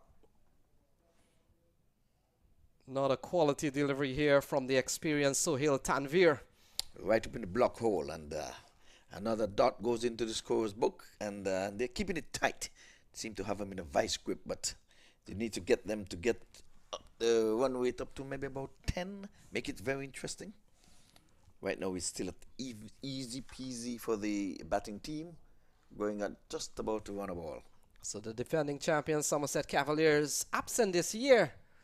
And we were making the point earlier on, they won in 2017, they won in 2019, they won in 2021. They seem to be winning every 2 years. Every other year, yes. So we'll ask them to come back in 2023. And the pattern continues, perhaps. So ball into the offside, not to Kenjige. You're not going to get any runs there. Knocked down again. Yeah, he's sharp. He's fleet-footed there, and they're onto their game. You can see the closing fielders there, really doing it. It's coming straight out of the coach's manual. The 2 boundary riders would be the 3rd man and a deep mid-wicket. So 4-dot ball so far on the trot here for Sohail Tanvir. A man who's played briefly at the IPL level, PSL in Pakistan, another major franchise league around the world, including the CPL. And he might have played here's a CPL game since CPL game has come to the Lauderhill Cricket Stadium over time. Into the offside, can't score. Good bowling from Sohail Tanvir. Yes, indeed, the experience and Tanvir. We liked his action. He has that whippy action that comes high over the shoulder. And he's really keeping things tight here, making it a little difficult for the batters. But they know how this time. They're preserving their wickets with the R2 at the same time. The UMMC, they're in search of wickets. They need all of 10. And the fact is we're 16 balls into the game. Unmuk Chan has only faced 2. So the team's best batsman has been off strike, much to the liking, I think, of the Knight Riders. They would love to bowl the lesser ball here to Unmuk Chan. So far, Aaron Jones on strike.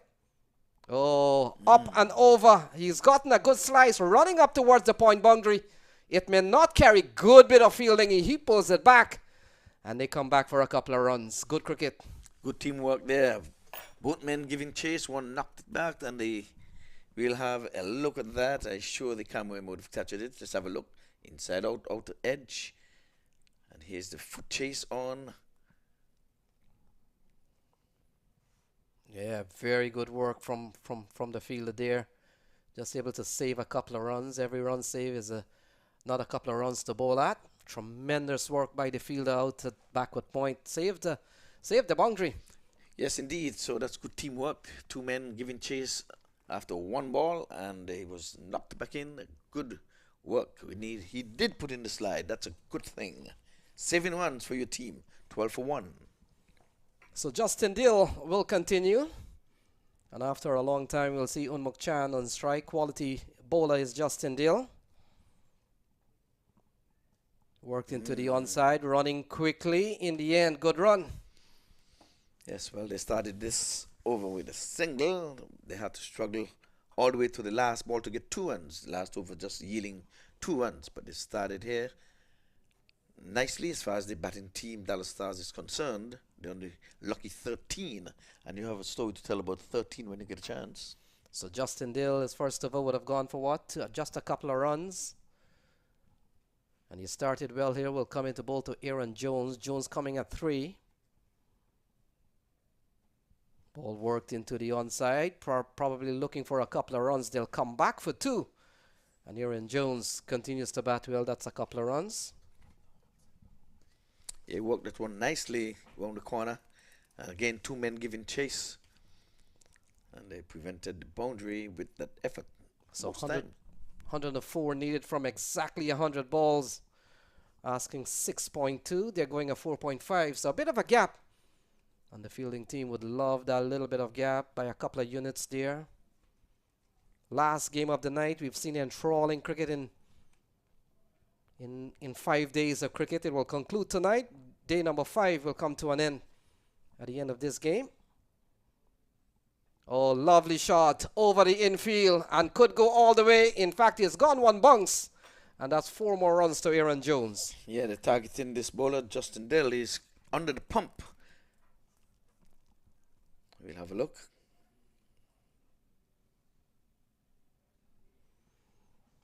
It was in the slot and it went high into the night sky. Just 1 bounce, like you said, Lenny. Over the boundary rope for 4. Good shot to play in the power play session. Just a couple of fielders outside. We see 1 man at third man, 1 at deep square leg. So license to really go straight. Sliding down the leg side will be called a wide. A diving stop by the keeper. A couple of extras will be added to the scorecard. 21 for 1. Yes, 2 more will be added. So this is a good looking over here so far. Some 9 runs and just 3 deliveries would have been bowled. So we've seen some very good knocks. One Navanpreet Singh would have scored the only century of the tournament. We also saw Jaskran Malhotra getting into the 90s. He got up to 92. And we've seen some big scores. We'll try to cover all that. 21 for 1. Again, going down the leg side. So those balls will have to be rebowled. Yes, indeed. And he had a very, very good over. The first one up. And they're targeting him for the second one. Probably saying you came with the momentum from your batting, brought it into the fielding, into the bowling, but we're going to clip your wings in your second over, which is actually the 4th of the match. So still a runnable game, 97 from 99. Ball worked into the onside. Justin Dill continues to bowl well. And so far we've seen the likes of Adam Rosington. He was out caught looking for a big shot again off the bowling of Justin Dill. He would have picked up the only wicket so far to have fallen. And we've also seen 2 tidy over from Sohail Tanvir, who's gone for 5.5 runs and over, just about what Dallas All-Stars need. Again, going down the leg side. So the wides is beginning to be a problem here for Justin Dill and for the Knight Riders. We have seen 3 times he's gone down the leg side. Yes, extras contributing to this small score. Trying to get to 119 for victory. And that's not going to do them any good. He's got to get his radar on right. Get a wicket with his first delivery.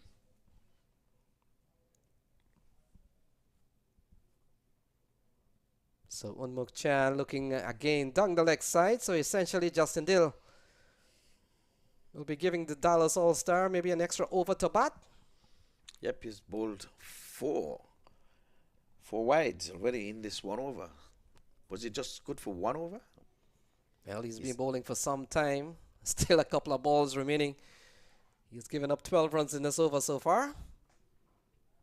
We've seen 3 and 2 5 wides of the bowling of Justin Dill. And Unmuk Chan, better ball, stroke through the offside. A lovely, elegant looking shot from Unmuk Chan. He's a classy player. That's a classy shot. He picks up a couple of runs.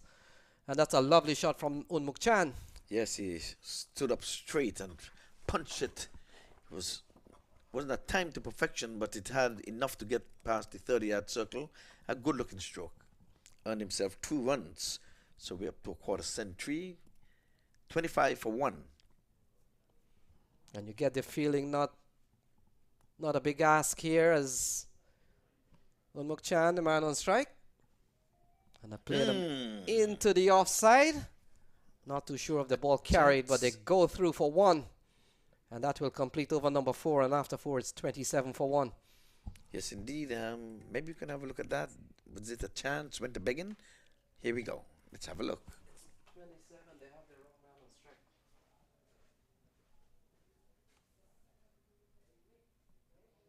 Yes, it was a chance. It got to hand.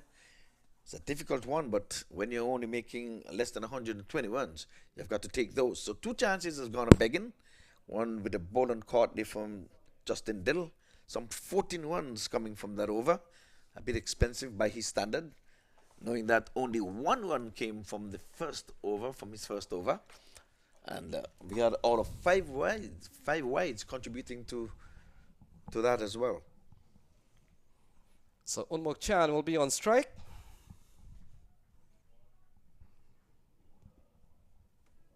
Board says 26 for 1 for the time being. We'll have to wait for an upgrade on that. But the cricket continues. And Sohail Tanvir will come into bowl to Unmuk Chan. Aaron Jones, the non-striker's end. Ball flicked into the onside. An easy single again from Chan. Yes, he's trying to work this one and to get it past the infield to the vacant, maybe mid-wicket. Didn't time it as well as would have liked, but he got a single, and that's doing them some good. They no need to be taking any chances. Would have seen a drop chance, a difficult one, but in these moments you'll have to take those. So Sohail Tanvir has been given a long run here by T20 standard. We've seen so many times in T20 cricket you bowl in so short spells. Lofted into the onside, not in control totally was Aaron Jones, but it falls in no man's land. He picks up another run. Yes, indeed, they're surviving. Tanvir been bowling very, very good. Again, this is his 3rd over on the trot, so maybe he's going to be bowling out. There's no need to be maybe coming back for a 2nd spell. He said, let's get it in. Now, over and done with. He's in his 3rd over. He's just gone for 12, so he's keeping things pretty tight. Having been swatted over the infield for 4 from the very first delivery.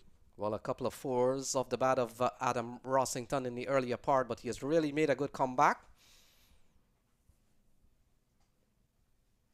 Another quality delivery here, and the fact, Ivor, he's bowling to 2 top quality players in the United States, Unmuk Chan and Aaron Jones.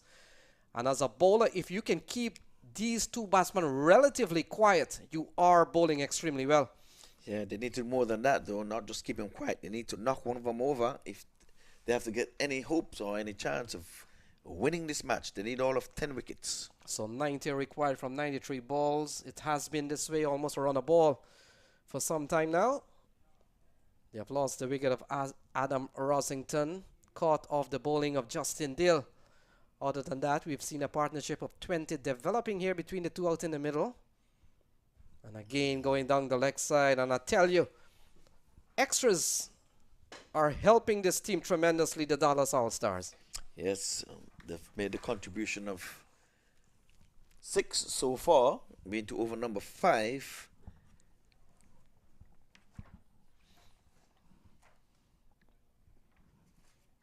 So the cricket continues tomorrow with another 3 games. Day number 6. Virginia Bears will take on the Titans. Samp Army will take on Tampa Tigers, and Stallions X will come up against CVU. Same time tomorrow, 10, 2:30, and 6. And those games, of course, all on MAQ TV. Inside edge, into the onside. It doesn't matter how they come sometime. And they come back for a couple of runs. Yes, indeed, that's good running. Good running. So this one again, straight down the leg side. I think Izueda is gone off the boil here. He was doing excellent outside the off with some good feeling in the busy point area. But now he's targeting the leg stump. And the fact is, the Knight Riders, if they win here tonight, they'll be the first team to go up to 6 points. Maximum wins from all their round robin game. And they'll probably have to wait for the knockout stage, which begins on Sunday. Quarterfinal, semi-final, and then of course the big championship game on Tuesday. So lots of cricket left in this tournament, the 14th edition. Oh, that's a good delivery here from Sohail Tanvir. So they're not giving an inch to both Aaron Jones and Unmuk Chan. 32 for 1.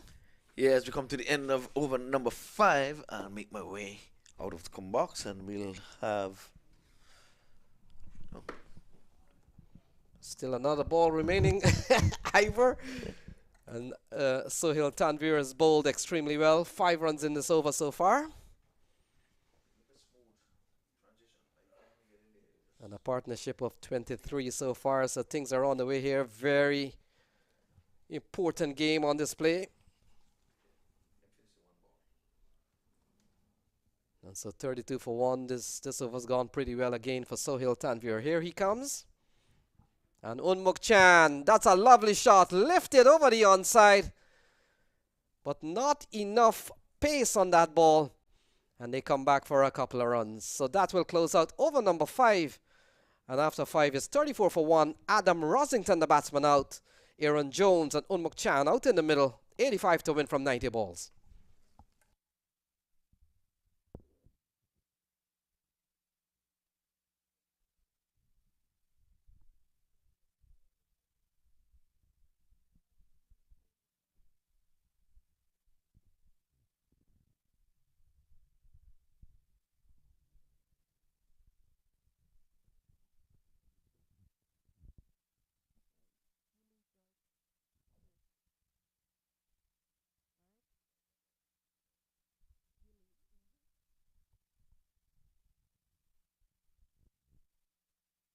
And so we have a change in commentary. It's George and Kim. And after 5 overs, we do have 34 for 1. And once again, we just want to welcome everyone. And it's Imran Khan Jr., who is bowling to Aaron Jones, who gets back in his wicket and had a easy single. Yes, George, they don't need to do anything extra. They have lost a wicket already. 35, they just need 84 runs from 89 deliveries just to run a ball. So no need to force any shot. They're just doing what they're supposed to do. Yes, it's definitely they have more than enough run. They have enough balls to get the runs without taking any chances, and that's precisely what Aaron Jones and Chand is doing at the moment. Imran Khan. And that's a nice delivery there from Khan Jr. outside of the off stump. And I must commend the bowlers as well. Even though they are not picking up the wickets, they are actually sticking close and keeping things tight here. Yes, they really keep into their length, their line. And Imran Khan to Chan, keeping bowling off-speed pitches. Definitely keeping to the prescribed length and line. And as a result, he's bowled 4 balls and has only given up 1 run so far. Yeah, so the first wicket, Adam Rosmington, he's gone for 9. And you can see Khan Jr.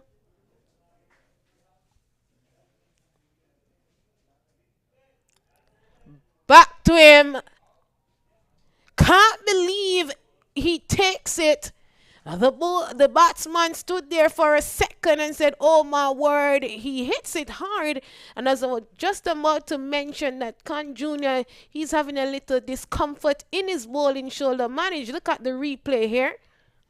Yes, Imran Khan, he's been bamboozling Chand a little bit with a lot of off-speed pitches.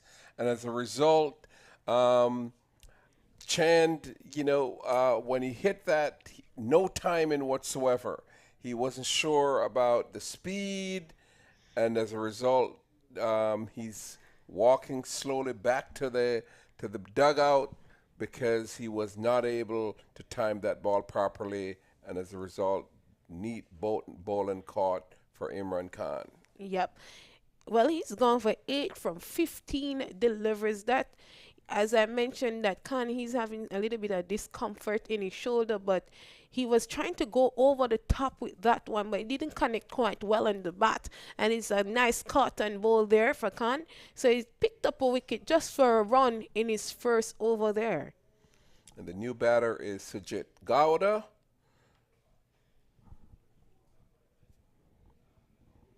Just another, as we said earlier, just a runner ball here. 84 runs needed from 85. They are on top of the record run rate, George. Yes, but they're still in control. Yeah, they're still in control.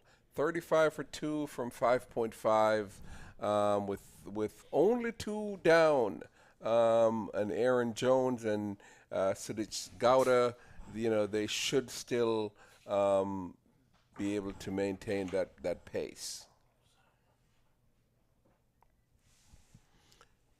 And Gowda was able to navigate that onto the fine square leg region, and they scampered through for a single. Yes, and that single takes the score to 36-2.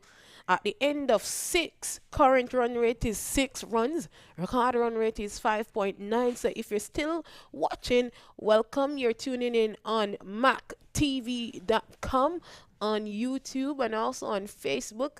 And remember to share and like and subscribe as well. And remember, we come back here tomorrow. We have 3 games tomorrow, 10 o'clock, 2 o'clock, and 2:30 and 6:30.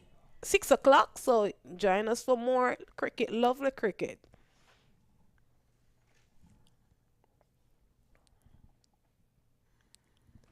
And so our new bowler will be Mohammad Moshin, and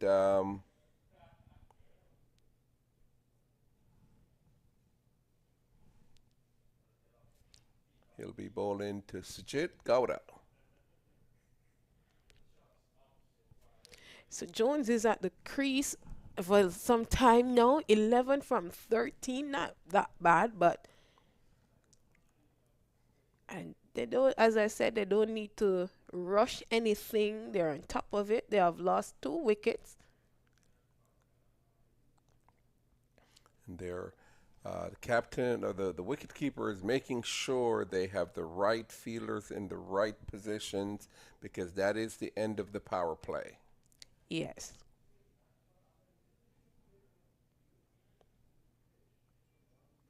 that was pounded into the pitch, even though he's a spin bowler, and he smacked that into the mid-wicket region where they were able to scamper through for a single.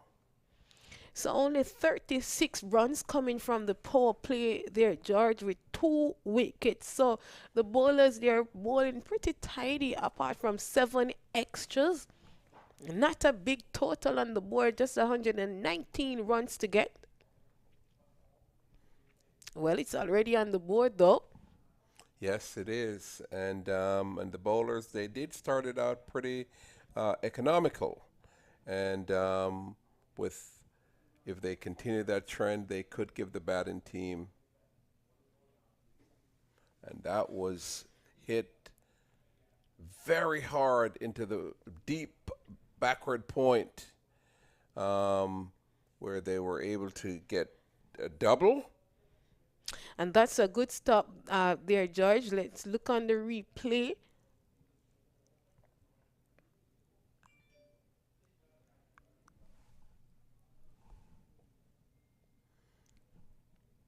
Motion in again. Slight misfield by the fielder, and the batters scamper through for a quick single. It's one thing they are attempting to do is make sure that they, every opportunity for a run, they make sure they take it. Right, and they're not giving, as I said, don't need boundaries to win this game. Not a lot of boundaries to win this game. So 1s and 2s will help them.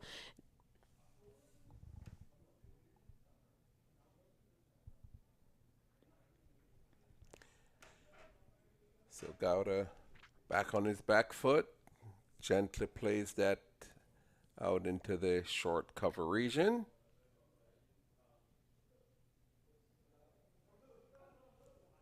Guides that down to the backward thirdman, short thirdman region, and they scamper through for another single.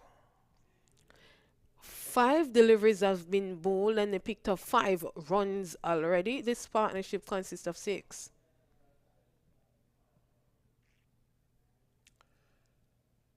And every fielder is holding on to their head. They can't believe that ball missed the stumps.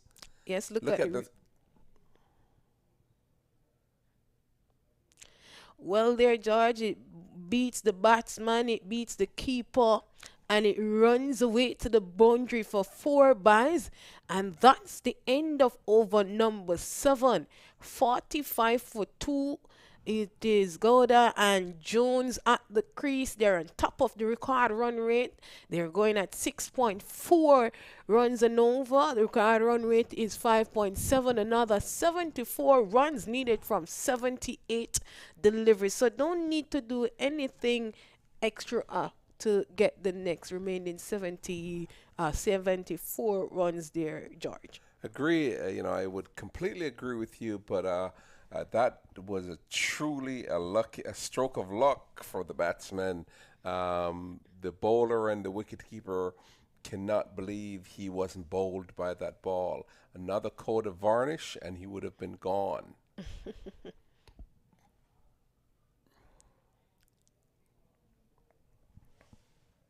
So Imran Khan Jr. is going to continue.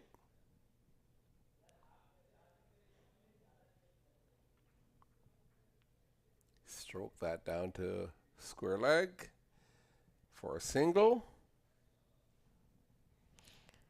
And the second wicket that was fallen was Chad.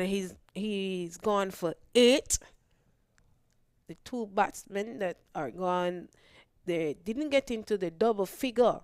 One, Roslyn Tunney's gone for 9 and Chad's gone for 8. 46 runs on the board for 2 wickets. Khan into Jones. Tries to guide that down into thirdman. But went straight to the fielder, and as a result, no run. Jones, who is on 14 from 17 delivery. Once again, he does have the ability to get the runs. And that was a nothing shot by Jones. And as a result, he'll be walking back to the pavilion because he was bold. Well, let's look at the replay here, George. Well, he gets some bat on it, and it went back on the stump. He can't believe that one come back on the stump, and Jones will see his way back to the dressing room. The third wicket has fallen. It is 46 for 3, chasing a total of 119 runs for victory. But that was a quite lackadaisical shot. It wasn't quite. There was not a lot of effort put into playing at that ball, and as a result, the ball just came off the bat and hit the stump. Had he put more effort into playing playing at that ball, he might still be at the crease, carrying on his inning. So Josh Cobb comes in, and Imran Khan Jr. picked up his second wicket for 3 runs in 1.3 overs. So even though they just need to go run a ball, the bowlers, they're bowling pretty well, and they're picking up wicket. They may not come in as they want them, but it's coming in slowly. Okay, Imran Khan, very, very economical and efficient.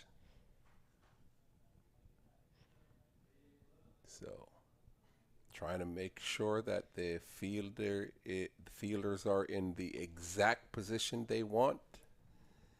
Deep, fine leg.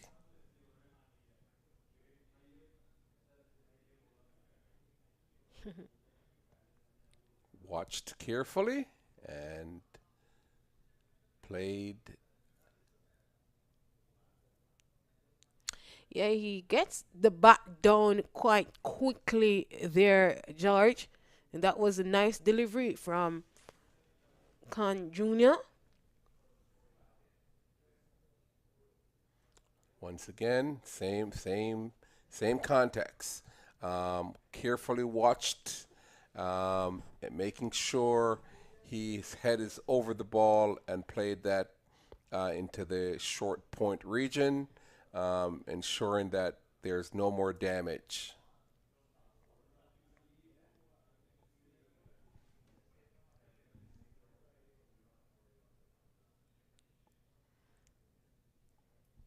And can misfield, and as a result, they were able to get a run from the misfield.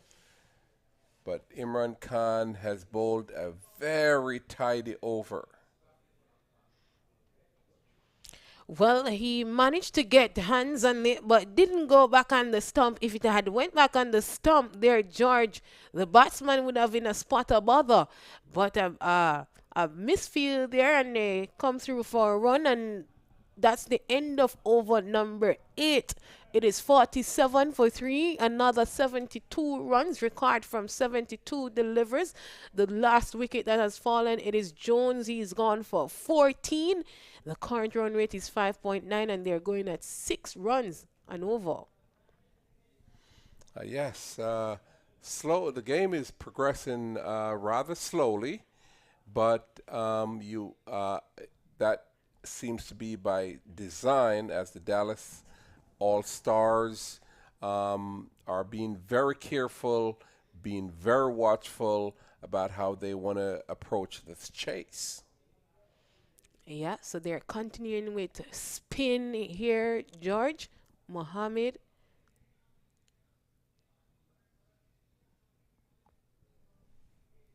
And that was hit powerfully out into the cover region, where they ambled through for 2 runs.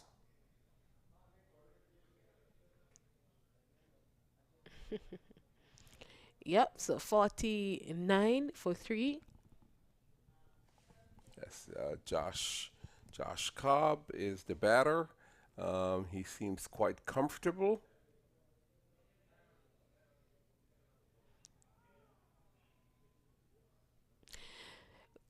So that was a good delivery there, George. Outside of the stump, you can see the reaction of the keeper, the man at first slip, and the bowler as well. Can't believe it didn't hit.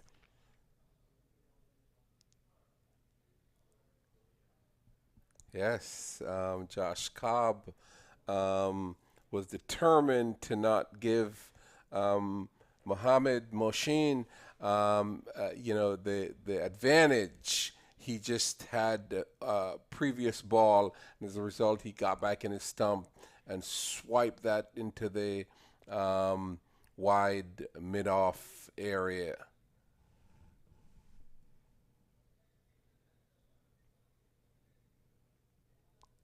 Again. A good delivery. Line and length. It's coming on quickly to the batsman.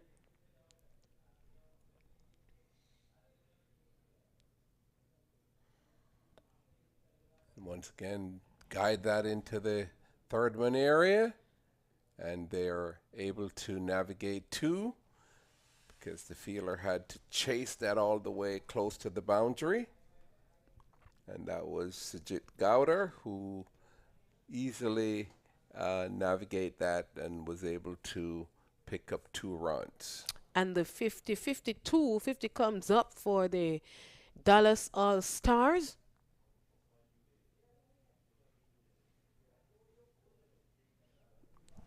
So just a runner ball, still 67 runs needed from 66 deliveries, 9 overs completed, 52 runs on the board, 3 wickets gone, just 5 runs coming from this over.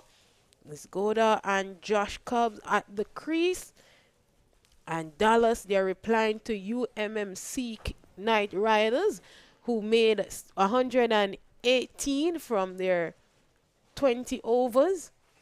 Then Dallas, they just need 67 runs for victory. Almost a runner ball. Required rate is 6.1. The current rate is 5.8.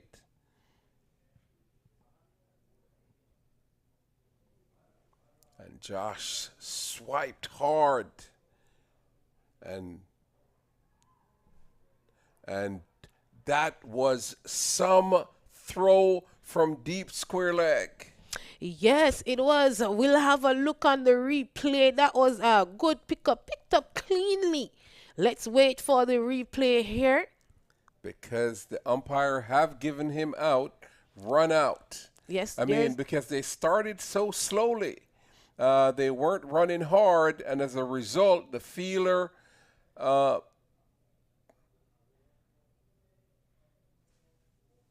well, he kept his eyes on the ball, picked it up cleanly, and lobbed it in to the keeper so quickly, and a good throw and well delivered by the keeper to hit the stump. He was a mile away, and a square leg umpire raises the dreaded finger. The 4th wicket is down, 53 for 4 in over number 10. So look at Imran Khan Jr. figures here, George. 2 overs, 2.1, picked up 2 wickets, 5 runs. right, including that run out from his bowling. Yes. Yes. And so the new batter is Kara Pierre. He's in the West Indies circle. He's known to be, he has made a first-class century.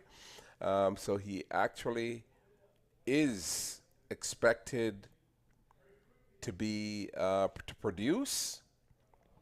Find himself in some of this situation like now in the Caribbean Premier League, the CPL. He representing the Knight Riders. Come through for them many times there, George. So let's see, Imran Khan into Pierre. And that was guided neatly guided down into the third man area, and it races to the boundary. Yes, it does open his account with a 4 there, George. Let's look on the replay. Just with some gentle touch there, runs it down to third man and get a 4. Takes the score to 57 for 4. So he's calling for a cap, sending in the helmet. Maybe he's on a mission with these spinners. Yes, looks that way.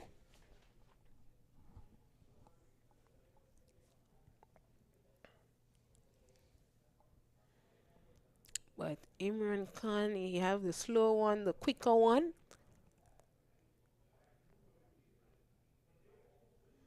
Once again,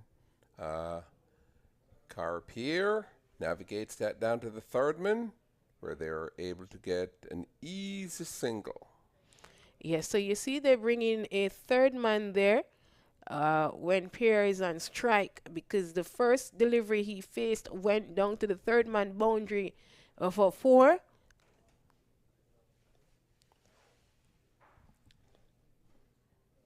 Left and right hand combination at the crease there, George. Yes, that does give the batter some advantages.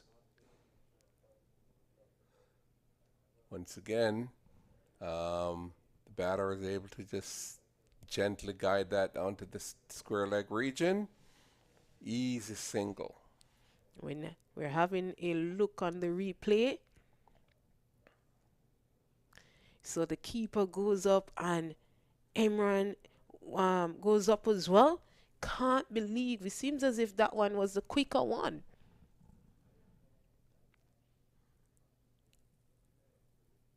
Yes, the left-right combination is causing a little bit of an issue for Imran Khan.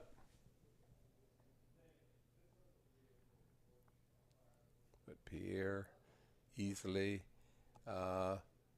taps that, soft hands. If it's on the wicket, he certainly has no intention of being aggressive.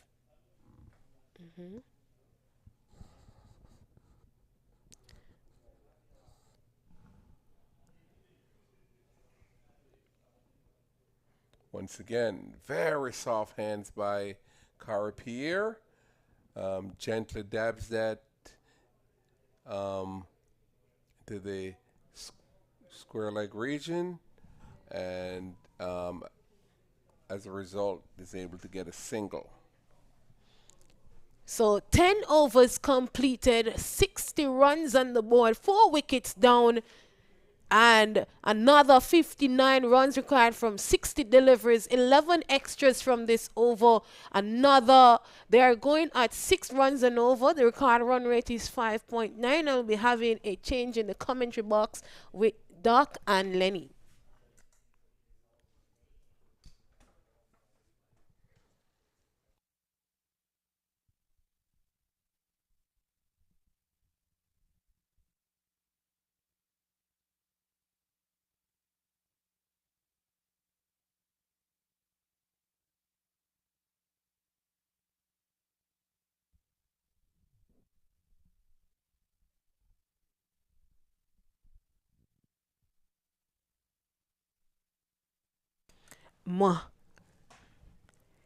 Well, it passes first slip. And with me is Lenny. A couple of runs there. Kim, 57 needed from 59 balls. We're coming down to the last stages of this game. There's still a lot of cricket left in this one. Oh, yes. So you said they need 57 runs now. Don't need to do anything extra. It is carry pair. He have done it for the Night Riders before, and well, he's playing for another Night Riders here tonight. Well, that's a nice delivery outside of the off stump and through to the keeper. Yeah, kept a little bit low. Those balls, when spinners bowl, the ball that keeps a little bit low, that's a variation of itself. Waits patiently for that one pair and works it off for just a run. And I must say there, Lenny, that the bowlers, they are bowling pretty well. Yeah, Dallas All-Stars, not a big score to really get, but we have seen so much of T20 cricket. It falls in the category of what we call a tricky total. Sometimes it gets complicated by the batting team. Yes, it can. And 63, 4 wickets down, 6 wickets to go. They need another 56 runs from 57 delivers. Nice delivery right up in the slot there. Well, after that run out, I'm not sure that Kerry Pierre would have wanted to go for that run, but look at the replay here, Lenny. Yeah, ball chopped into the offside. We've seen some very good fielding. Look at that. He started to move, but Sajid Gowda perhaps made the right call because we got a very good throw in. Would have been a run out. Yes, he would have. I had to put in the dive to get back. So Sajid Gowda has played a good hand so far. Don't be fooled that he's been there for 10 balls and he's only scored 7 runs. They've lost 4 wickets, and one of the worst thing could happen. You want them to lose another wicket, Kim. Yes. Because what they're doing is batting sensibly here. They don't need to go and force any shots. All they need is just a runner ball or 2, and they are doing perfectly fine with that right now because 4 runs from the over so far. It is 64 for 4. Yes, Kim, and then of course we've got the likes of Ashley Nurse who could give the ball a tap, so they've got batting to come. Liam Plunkett can strike the ball himself, and so you're right on that. They need to take this game deep into this game, and if it comes to a slug situation, well, you got the 18, 19, and 28 over to do that. But for now, they're batting well. A loud appeal, the keeper goes up, the bowler goes up, but I'm seeing, let me wait on the replay here. Carey, he's not moving. Let's look on the replay here, Lenny. Well, take a look at this one. It might have straightened up on Carey Pierre. This one just outside the off stump, reaching forward and might have passed the outside edge of the bat. Nothing conclusive there. In the end, perhaps a very good call from the umpire. It's still 64 for 4. And if you look at Kerry Pierre, facial expression there, he's like, "Ooh, that one is so close. Look at him." Yeah, might have passed the outside edge from that one, but the benefit goes in the doubt of the batsman. Kerry Pierre survives, and along with Sajid Gowda, it's 64 for 4. Yeah, 11 overs completed here. They need another 55 runs from 54 deliveries. Nothing need to be forced. They don't need to rush nothing. Just continue on the path that they are on. As you said, they have lots of batting to come. So win here for the Knight Riders will put them up to 6 points. It will be the first team in this tournament to get up to 6 points. We've seen 5 teams tied on 4, and that will be the breakaway moment should they win this match. On the other hand, Dallas All-Stars, they're looking to climb, and they want to get that couple of points to go to sleep tonight knowing that they've earned themselves 4 points in this tournament. So it gets very interesting here as we come down to the last 55 runs to win from 54 balls. Salman, new bowler.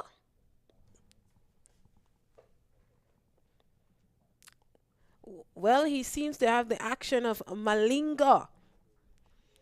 Yeah, a bit of slingy action. They come back for a couple of runs. Might have come off the bat of Sajid Gowda. And Kim Irshad has bowled well in this tournament. I looked at the bowling card, and I would want to think that he's 7 wickets, the highest so far in this tournament, at least yesterday. And so he's had a very good bowling tournament so far, Salman Irshad. And he would want to continue on that.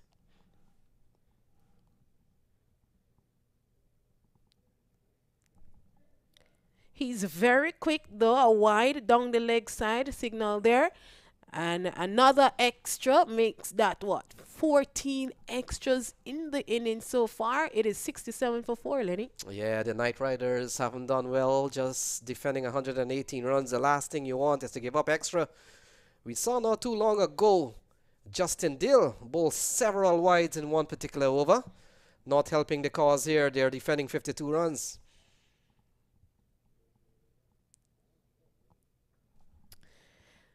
Well, a good comeback after that wide direct hit. Keeper said, how is that? They managed to come back for a second. And the score moves up to 69. Look at this replay. Yeah, ball played into the offside. They scamper through for a single. And look at that, Ken Jige. He's always in the game. This man is a brilliant fielder. He's done well to strike the stumps. And of course, good alert movement from the batters, realizing that it's perfectly legal to run off a deflection. And taking an opportunity to come back for 2 good running. Yep.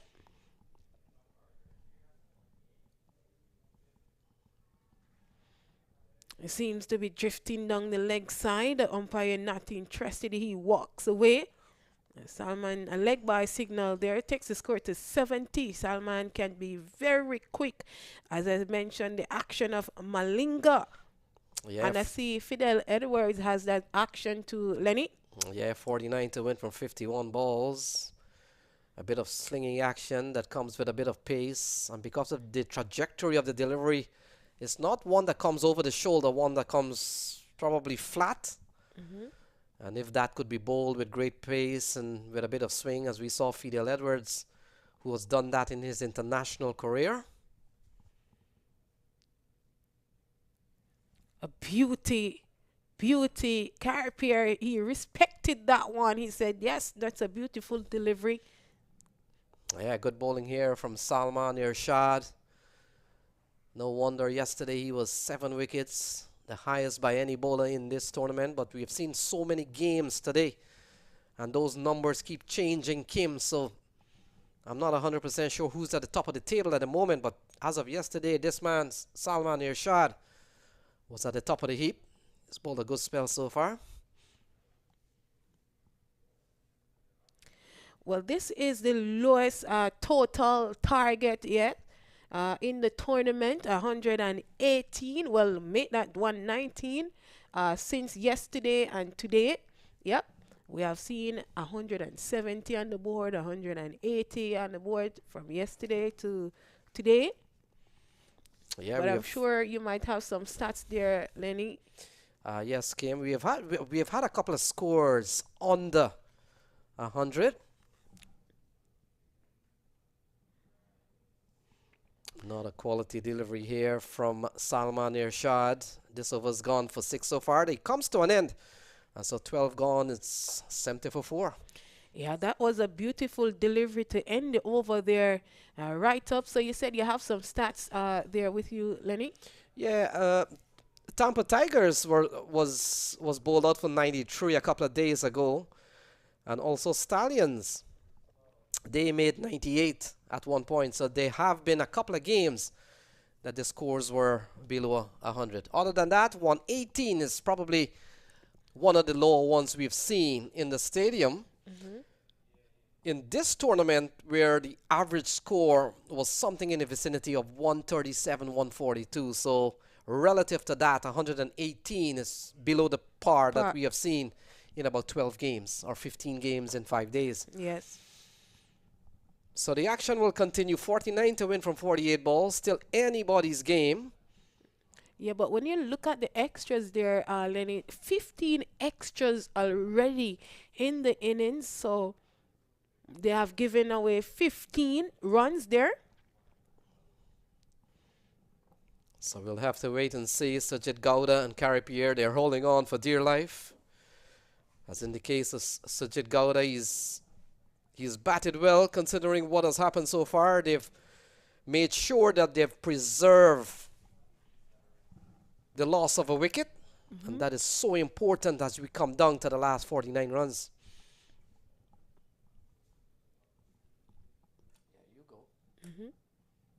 Well, he swings and swings hard to square. And if you look at Mohammed here, Lenny, he's in his 4th over. No wickets yet and just 15 runs coming from the over. Yeah, he's bowling extremely well considering he's out to defend about 6 runs and over, and he's gone under that. And this is T20 cricket. If any bowler can bowl below 6 runs and over, you've got to retain him. He's got to be one of your stock bowler. Misses, and I think that's why the captain is bowling him out here, Lenny. You can't have a bowler who is going so well and hold him back. So 48 needed from 45 balls. More runs than deliveries remaining. Good for the bowling side. It's a nice delivery there. Pushing back pair on the back foot to play that stroke. Still, they can't get a run. I think both Carrie Pierre and Sajid Gowda holding on, knowing that the likes of Ashley Nurse and Liam Plunkett still in the hot, ready to come. It's a nice delivery. Mohammed can't believe it. It takes some edge to the keeper. And Carrie Pierre himself, he could give the ball, he could clear this boundary by some bit of ease. I've seen him play some aggressive innings at times, Carrie Pierre. That's the end of Mohammed. 4 over. His spell has come to an end. 13 overs gone. 71 for 4. Last wicket to fall was Josh Cobb. He's gone for 5. And now the Dallas All-Stars, they need 48 runs from 42 deliveries. They are going at 5.5 runs. Record run rate is 6.9 there, Lenny. So 48 to win from 42 balls. Good chance. Salman Irshad will continue. And you get the feeling, Kim, that both Sajid Gowda and Carrie Pierre, they're waiting for something. And so far, they've done one part of the business of not losing another wicket, which is very important. Still some time left in the game, 42 balls. Yes. Still have the big hitting Ashley Nurse and Liam Plunkett to come. Well, they don't want to take any chance because those big fish can come and play duck and go for a duck. So they just want to cruise and make sure they continue on the path that they're on right now. And if you're watching us, thank you for joining us on maqtv.com.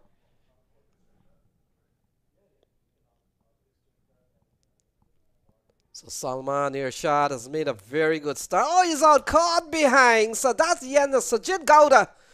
He's out caught behind, and Salman Irshad has struck in the 14th over. Well, let's have a look on the replay here.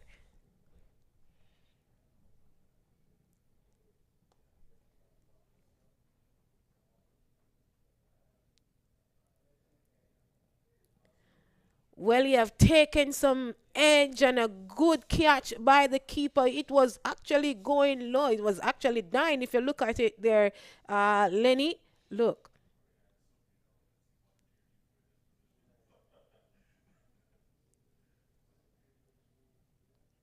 Getting it in slow motion. The keeper had to get to his left to get that one, and the 5th wicket has fallen. 71 for 5 in over number 14, chasing a total of 119 runs of victory. Well, the run rate is at 7. The record run rate now is at 7. Current one is at 5.4. 48 runs needed here, Lenny. So 71 for 5. Ashley Nurse, as expected, comes to the middle. And Kim, there's going to come a time in which local tournaments like this one, the US Open, because of the advancement of technology, one day, I'm pretty sure we'll have hotspot and snickle to pick up those scratches and those edge. But for now, we'll have to go what the umpire says. He's the man in the best position to make the call. The final call. So Ashley Nurse comes to the middle, 48 to win from 41 balls. And Salman Irshad has picked up another scalp. It's a beautiful delivery. He's appealing. But Ashley Nurse is saying to the keeper, look at the replay. Let's look at the replay. So another ball speared in by Irshad. Might have been sliding down the leg side. So good, I think a good call from the umpire. And Salman Irshad fired up, and of course, every bowler that strikes the pad, Kim, thinks it's a leg before decision. They're just trying their luck there. Especially he's just come off the fact that he's picked up one. So Irshad will continue to Ashley Nurse. Bangs it in, takes some edge. The keeper won't get there in time. But look at Salman bowl 1.3 overs already and 3 runs for a wicket. He's causing some problems here for the Dallas All-Stars. He's picked up wicket, posing problem here for the incoming Ashley Nurse. He's only been there for a couple of balls. And he comes in at a time in which they need just over 7 runs and over. It's not a lot when you look at it. But if you allow dot balls to keep piling up, then it becomes a problem. It goes up to 8, it goes up to 9. And then that's an issue. But we've seen very good bowling here from Salman Irshad. He's been on point.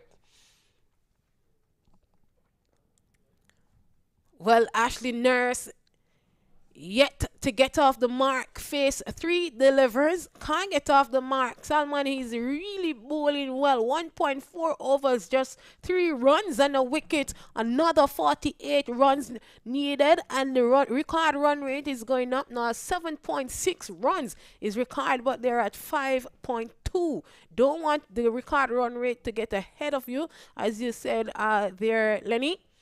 Yeah, wickets followed by 3 dot balls. Very good bowling from Salman Irshad. He runs in again to bowl to Ashley Nurse. Well, Ashley Nurse was thinking something else, and Salman, I think he takes some pace after that one. So 14 overs completed there. Just a delivery to come to complete the over, Lenny. Yeah, we've seen a couple of double wicket maiden. In fact, we've seen wicket maiden in this tournament. We saw one from Harmeet Singh, and we've seen another one today. My memory doesn't bring that up straight to me, but we're on the verge of seeing Salman Irshad getting a wicket maiden here. If this is a dot ball, he runs into ball to Ashley Nurse. On a big appeal, but he escapes. And so we'll have to wait and see if it's a leg by. It doesn't go against the bowler, so the leg by signal comes up. So it's a maiden wicket here for Salman Irshad because the leg by doesn't go against his analysis. Yep. 14 gone, 72 for 5. Yeah, 72 for 5 with another 47 runs required from 36 deliveries. Still gettable. And 5 wickets to go. It is Pierre and Ashley Nurse at the crease, and they have been they played cricket together. They both represented the West Indies. They played domestic leagues, so they have the experience under their belt to get the required 47 runs. So Justin Dill, it appears, has been throwing the ball. He comes from the far end of the ground. We saw earlier on he bowled from the come box end. And he's been given another roll of the dice. 47 to win from 36 balls. And I get the feeling this game is going to go all the way down to the latter stages of this match. Still anybody's game at the moment. Ashley Nurse, we saw he came out and was tied down for most part in that over. In fact, for the entire over of the bowling of Salman Irshad, he bowled a very quality over. A time in which the Knight Riders needed someone to really come and check the scoring. Yes, can the bowlers that are coming, who are coming after Salman, continue on the path that he was on? So Justin Dill wants the man to come around to backward square. Couple of, in fact, 4 men protecting boundaries. 1 at mid-wicket. Let's see. Oh, he managed to get that one. Didn't carry to the fielder though. Just a run. And Ashley Nurse is off the mark. So 46 from 35 balls. We're beginning to see a bit of a gap. Runs required and deliveries remaining. And if you're the bowling team, you want to see that gap extend. If you're the batting team, a boundary will certainly push that back down. So the battle between bat and ball continues here at the Broward County Stadium, day number 5 in the 2022 US Open. Who will win this championship? We saw last year Somerset Cavaliers. They were the victors. They're not here this year. And so there is a spot open up for somebody else to grab the opportunity to win the 2022 US Open. That's a nice shot. It crashes into the fence for 4. Nice shot there from Pierre. And it gets away, as you mentioned about a boundary. Could have bring it down. You actually speak it into mean and they got it. And another. Well, the score moves on up to 77. Look at the replay here, Lenny. So ball wide outside the off stump, a full toss, a very low full toss. And Carrie Pierre was looking for some opening to play one of those big shots. In the end, a classy looking shot through the offside. And that has gone away for a much needed boundary here for the Dallas All-Stars. Yep, so 5 runs from 2 deliveries already. Let's see how Justin will answer Carrie Pierre. Well, he whips that one in. The fielder comes around, cut it off just for a run. A good comeback after he had pushed the previous one too much outside of the off stump and was punished to the boundary for 4. His score moves up to 78 for 5. Yeah, this has been a good over here for the Dallas All-Stars, all because of a 4 off the bat of Carrie Pierre. And now brings Ashley Nurse. We saw in the previous over, Ashley Nurse had to wait a long time before he rotated his strike. Got a very good over from Salman Irshad. Now let's see if fortune will change for him as Justin Dill will come in from the far end.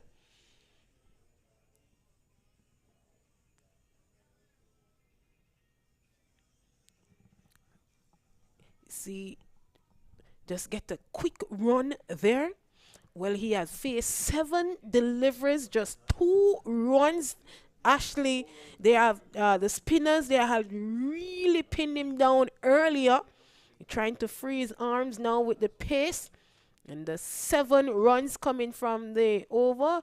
Goda, he was the last wicket to fall. He's gone for 11. So 40 to win from 32 balls. Carrie Pierre faces up to Justin Dill. Still some batting work to be done. Oh, that's a beauty. Seems to take some pace off that one. Beats and Carrie Pierre through to the keeper. And that's a dot there, Lenny. Yeah, ball outside the off stump, Justin Dill. And one of the challenge Justin Dill will have, if it's a big challenge, it has been a big challenge for some bowlers from time to time, is the left and right hand combination. And you see every time the batsman switches, there is a big setting of the field. Yep. So after that boundary, Justin adjusts himself, not giving Pierre or Ashley any room at all to free their arms. So 15 overs gone. We'll be having a change in the commentary box now. And the score reads 80 for 5. Another 39 runs needed from 30 deliveries. We have a change.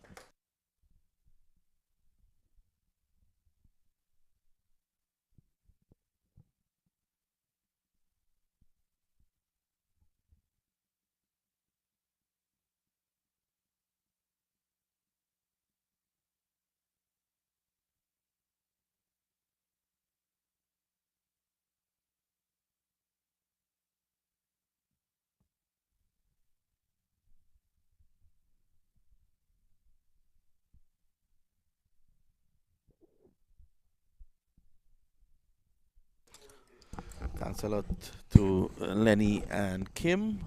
It's 80 for 5 at the moment, and there's a required rate of 7.8. It continues to go up.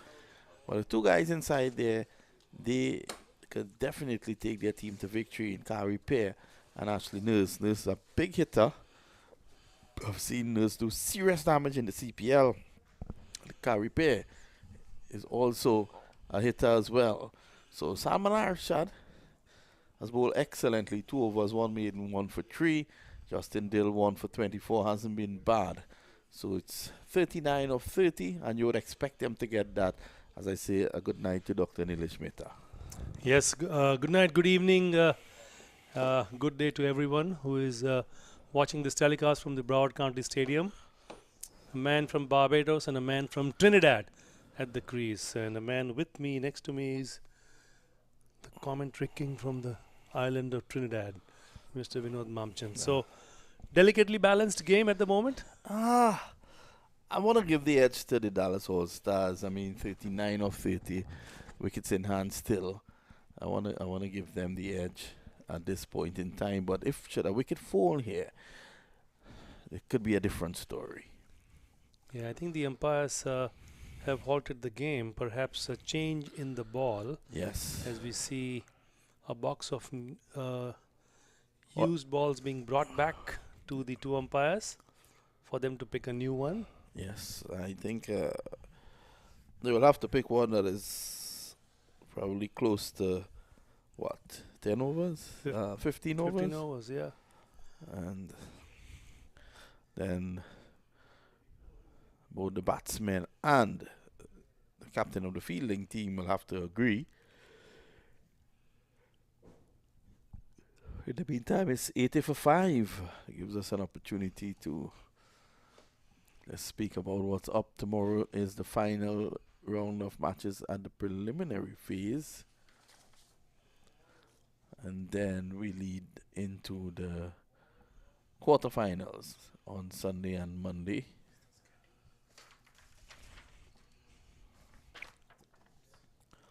Here is tomorrow's schedule, Vinod. Right, so we have starting at 10 a.m. it will be the Virginia Bears against the Titans as the match has resumed after the change of balls. Driving nicely through the offside. They should look for 2 here, but there's no fumble, so they just get 1. Salman Irshad has been good. The second match tomorrow will be the Sampami against Tampa Tigers, and the last match for the day tomorrow will be the Stallions X versus CVUCC, and that will put things in perspective as to who will make it to the final knockout stages of this tournament here at the Broward County Stadium. Ashley Nurse on strike. He can hit it big, Vinod. Yeah, I've seen him do a lot of damage playing for the Barbados Tridents in the CPL, and that's it. That's 6, is it? 1 bounce into the boundary for 4. Yeah, the question just as you said it. The question was asked, can he hit it big? And he certainly hit that one. Bisected actually the fielders at long on and mid wicket, and it was a 1 bounce 4. And Ashley Nurse now moves on to 6 as. Every boundary at this juncture will help the required run rate to drop and ease the pressure on the batting side. As Salman Irshad comes into bowl from the pavilion end. And he bowls short outside the leg stump, and he's trying to pierce that gap between square leg and deep fine leg, but unfortunately for Kari Pierre went straight to the fielder. The target is 119, and at the present time it's 27 balls and 33 runs required to win.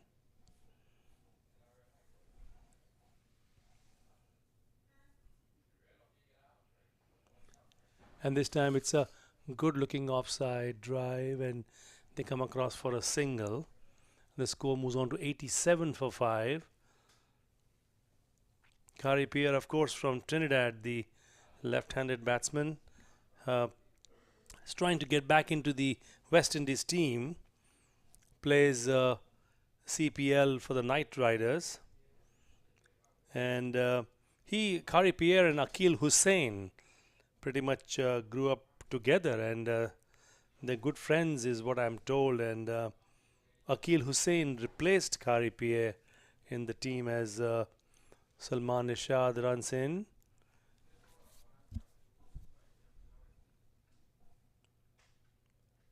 And that was a good delivery, and goes to the keeper, and both the bowler and the keeper were just wondering, why did I not get a wicket on that ball? Good dot ball at this juncture. 25 balls and 32 to win for the Dallas All-Stars.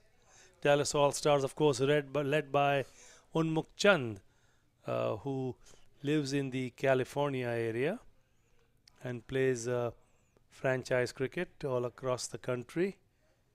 Has led the team quite well on the field. Didn't score too well for his team. This time he drives. Oh, he's attempted to drive and is given out, caught behind. There's an attempted off drive and it went straight to the keeper, and that's the fall of another wicket. And as Vinod was saying earlier, it was advantage Dallas at that time, but they had to keep the wickets intact, and unfortunately for the Dallas All-Stars, another wicket has tumbled, which now puts them into a deeper hole. That ball was moving away from the left-hander, angled across and got the outside edge, and the wicketkeeper did an easy catch. It was nothing complicated about that particular dismissal. 86 for 6 is the score, and now of 24 balls, 33 runs required to win, and the equation gets more interesting with the loss of every wicket.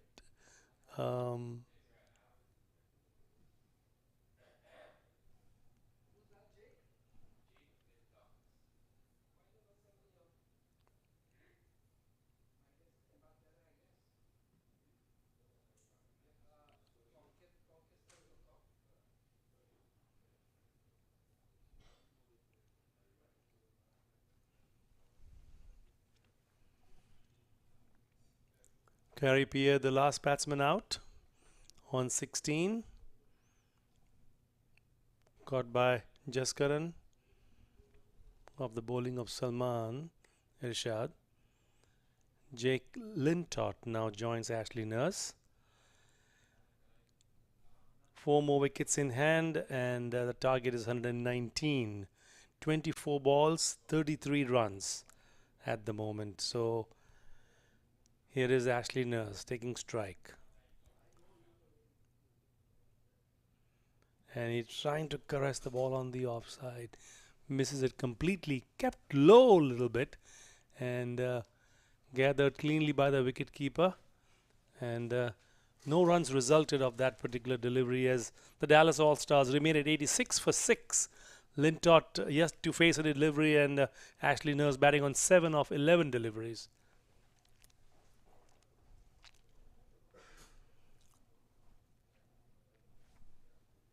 .23 balls and 33 runs.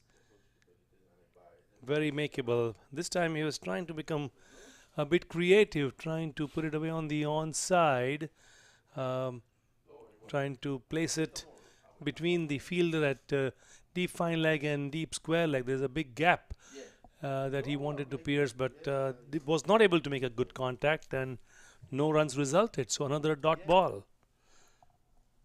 And every dot ball at this juncture counts. 22 balls, 33 runs. Let's see. And this time, that was a good Yorker. And he was able to just block it at the right moment to prevent the ball from going onto the stumps. Well bowled, Imran Khan Jr. And here's the replay, as you see, from the left-arm bowler. And right into the block hole. And well defended at the very end. So this time he bowls short. He tries to hit it over mid-wicket area. Misses it completely. They thought about a run. But good bowling by Imran Khan Jr. He's already taken 2 wickets for 12 runs in his last over. Excellent bowling by Imran Khan. And the last 2 deliveries have certainly troubled the batsmen, and they have, more importantly, dot balls and even asking questions. So Nurse on 8, Lintott yet to open his account. And this time he just plays it defensively. The ball barely gets back into the bowler's run-up and no run results. 87 for 6. So now of 19 deliveries, 32 runs. The equation is getting a little tougher as time goes on, particularly after the loss of the 6th wicket. And I think if Ashley Nurse is there, there's still an opportunity, and he's on strike at the moment. A very experienced player, Ashley Nurse.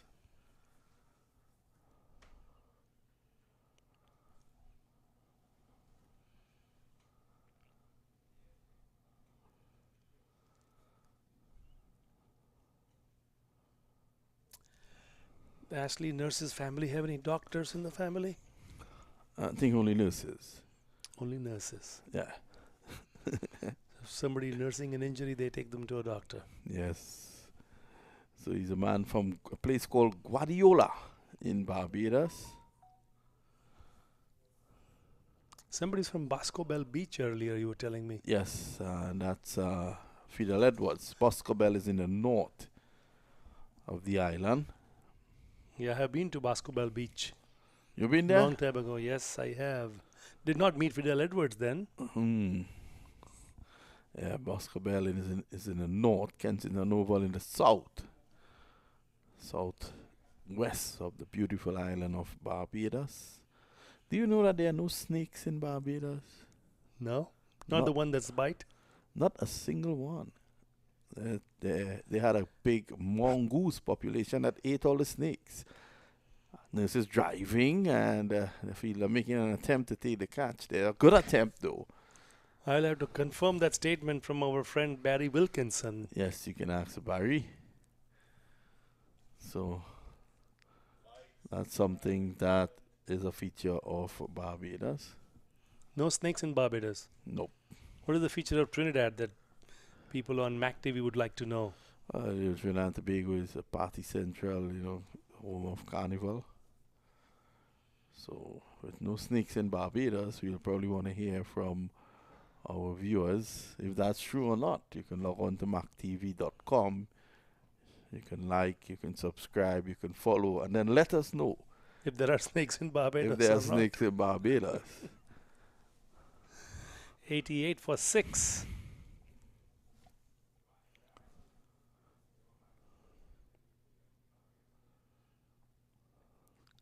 This is well-directed bowling, Vinod, I must say. I'm impressed with this guy, Irshad.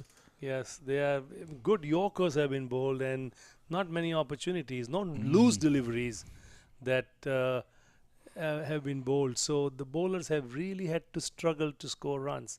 There have been no freebies.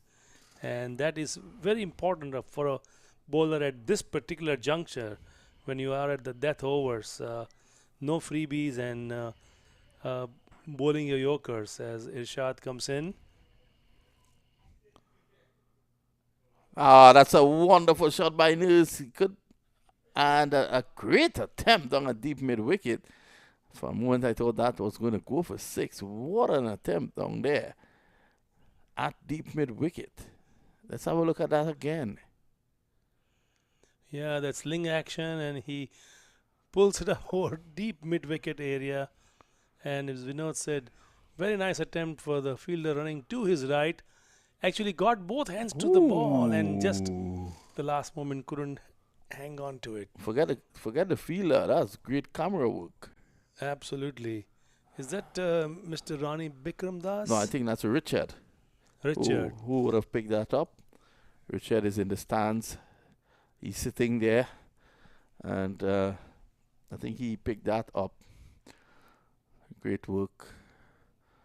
The kind of stuff you see from 1998. Yeah, I was mentioning to somebody earlier to put a show up like this. Of course, you have the cricketers who are playing there, but you also have the umpires and the groundsman and the cameraman, the production crew, everybody else who's all putting in their effort to make it a success at this US Open, as Salman Rashad comes in to bowl the penultimate over of this. This is tugged away down to long on, and now this is going to be very crucial. 11.6, 12 now required, which is not impossible. It's not as difficult as one may think, but let's see how many they can get of this final delivery. If Nurse could play a big shot here, that would really help the situation. Now, it's difficult to get under those deliveries that Irshad is bowling, because he's coming at a very low trajectory like that. Well bowled. Well, this is an important single. It now brings Ashley Nurse on strike. Irshad has been magnificent, 2 for 16 off his 4, but it now brings Ashley Nurse back on strike with 2 overs to go and 25 required. Yeah, everybody congratulating Salman Irshad for just conceding 16 runs of his 4 overs, but more importantly, grabbing 2 wickets. So, great work by Salman Irshad in his 4 overs. Well done, Salman. And his contributions have been quite significant. It's now down to the last 12 deliveries of this match, and 25 needed of the last 12 deliveries. So, more than just over two runs a ball, Vinod. That is the equation as it stands for the present time. The last over was 7 runs were conceded, and at this time they require a lot more. 94 for 6 is the score. So it's going to be from the far end. Dill, that one dying on the way to the wicketkeeper. So Nurse now has 11 balls to get 25. Yeah, Justin bowled. There was a slow delivery from Justin Dill. Well directed, that tricked Ashley Nurse as he went for his shot and completely missed it. A dot ball at this juncture, my goodness, that's worth every worth in gold.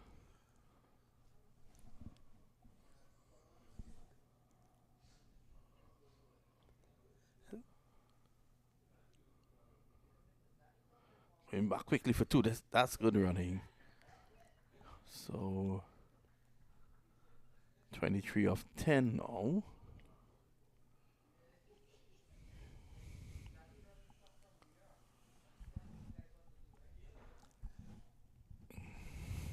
They need a boundary and a 6 to get some cushion here.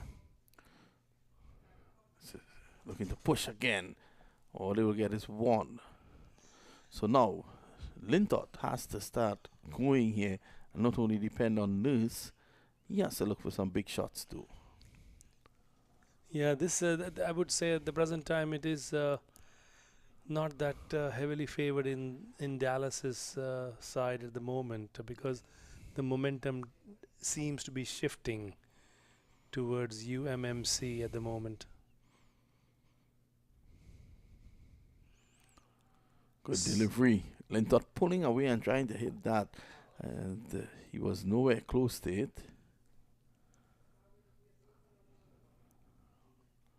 Yeah, now it's getting a bit difficult. 8 balls, 22 runs, and when you have more than 20 runs in the last over, it's always a challenge.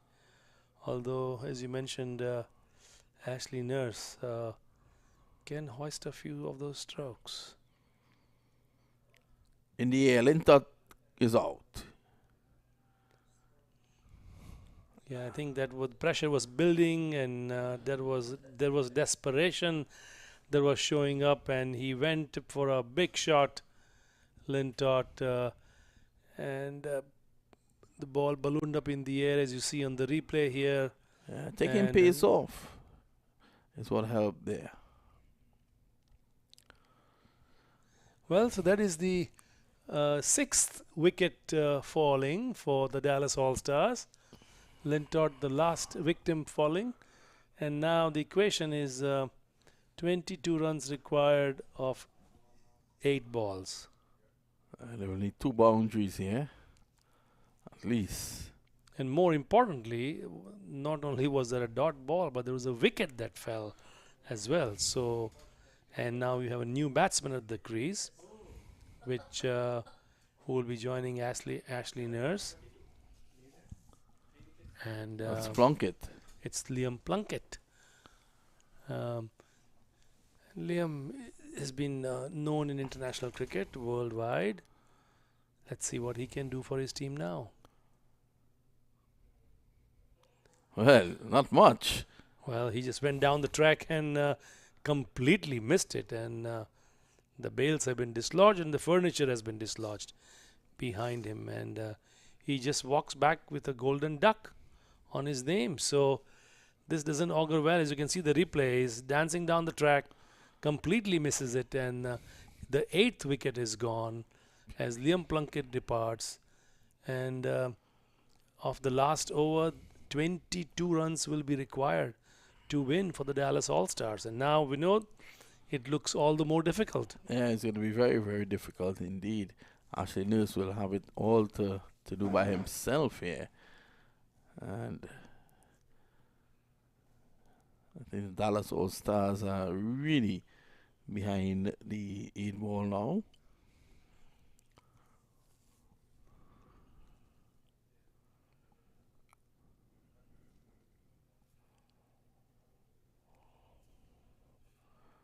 So let's see. Dill 2 for 27 of his 4 overs. In fact, 3, is it, for him?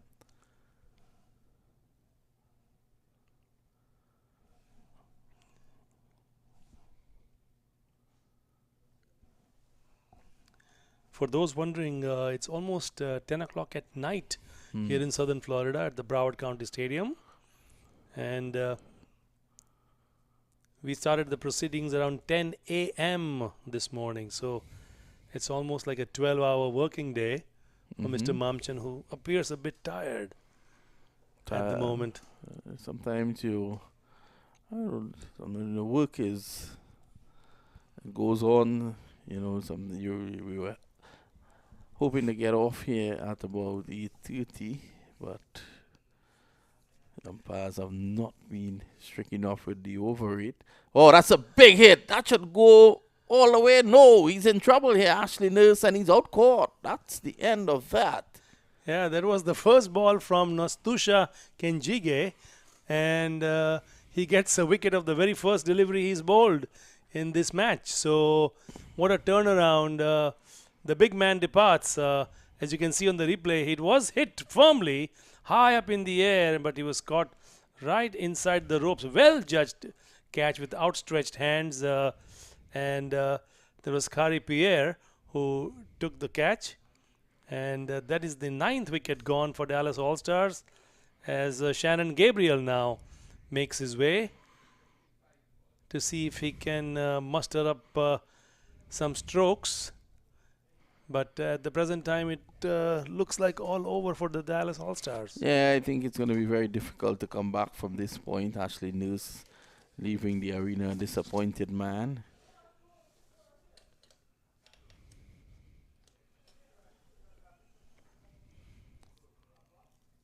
A good bowling change, I thought, to bring on Nastusha Kenjige at this juncture. Well, I thought it was strange to have a spinner bowl.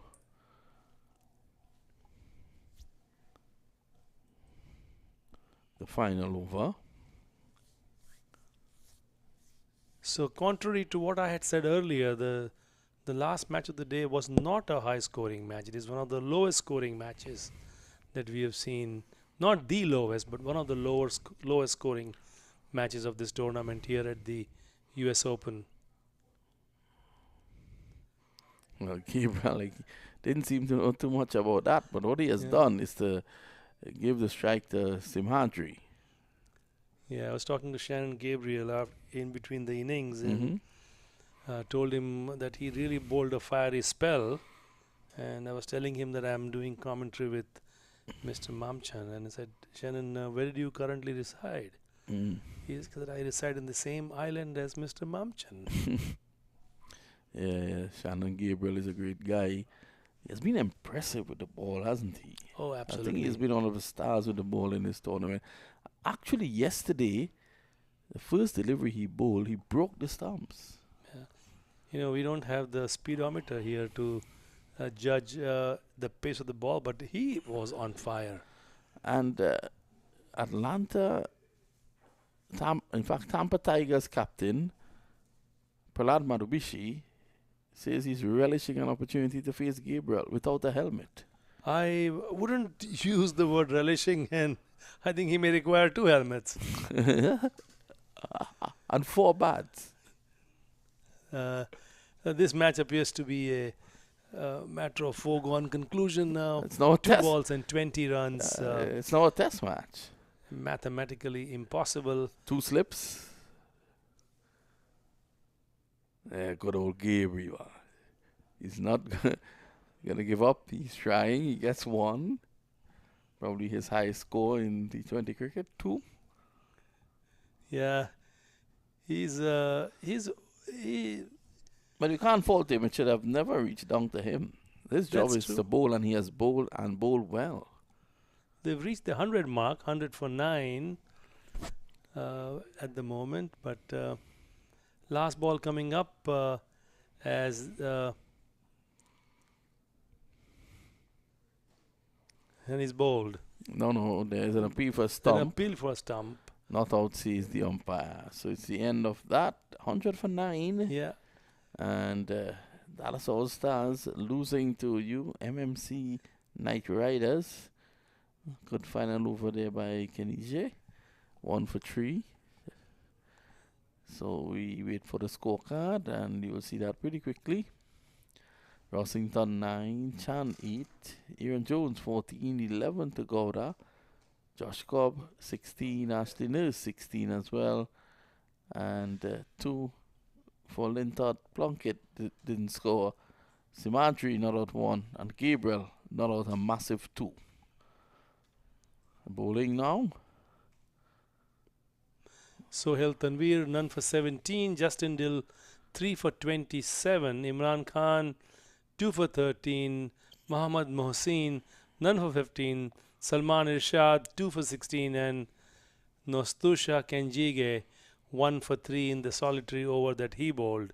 So a good mix of wickets have been taken by Dill, Khan, Irshad and Kenjige. So good win for the United Methodist Medical Center's KR team, beating Dallas. So it was basically Houston beating Dallas essentially. Yeah. It was a match of the Texans, if you will, and Houston prevailed over Dallas as the teammates are doing the customary congratulations and shake of the hands and the Well, I think, Doc, it's probably a good time for us to sign off here. It has been wonderful being in your company. Remember, join us again tomorrow as we continue coverage here of the US Open 2022.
Testing 1 2 3 1 2 3.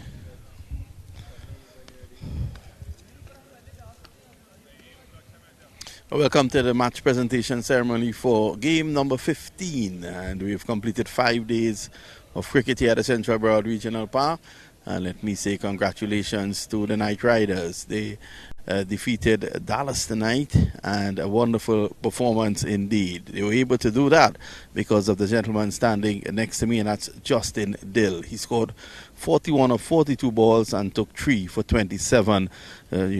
With all that variety towards the end of the innings, he was able to keep Ashley Nurse at bay. So our social media expert, Mirelle, is here with us. She will present the award to him. Well, Justin, we also have sunshades that you'll probably collect tomorrow. Talk us through that last over that you bowled with the imminent threat of Ashley Nurse there. I think throughout the game the theme was bowling hard length, and the previous over I bowled to him, you can't have it the same the whole time, so I thought I'll maybe take a bit of pace off, seeing other bowlers using that to good effect. So I just tried to take the pace off, and luckily I was able to hit my length, and it worked for me that over. We've got such a wealth of experience of guys and the skills they have to learn from, so it's been great. I just tried to keep it simple, trying to take the pace off the last one. Tell us your thoughts on this tournament. Your first time here? Yes, it's my first time. I think it's awesome. Anytime in the US when you have opportunity to play on turf cricket, you grab it with both hands. So just in terms of the facilities and having the quality of cricket as well, the guys involved, it's really been a pleasure, and hopefully we can make it a great tournament and go all the way. Well, I want to wish you all the best. Continue to entertain. Thank you so much. Appreciate it. Thank you. You've heard it there from Justin Dill, our man of the match for game number 15.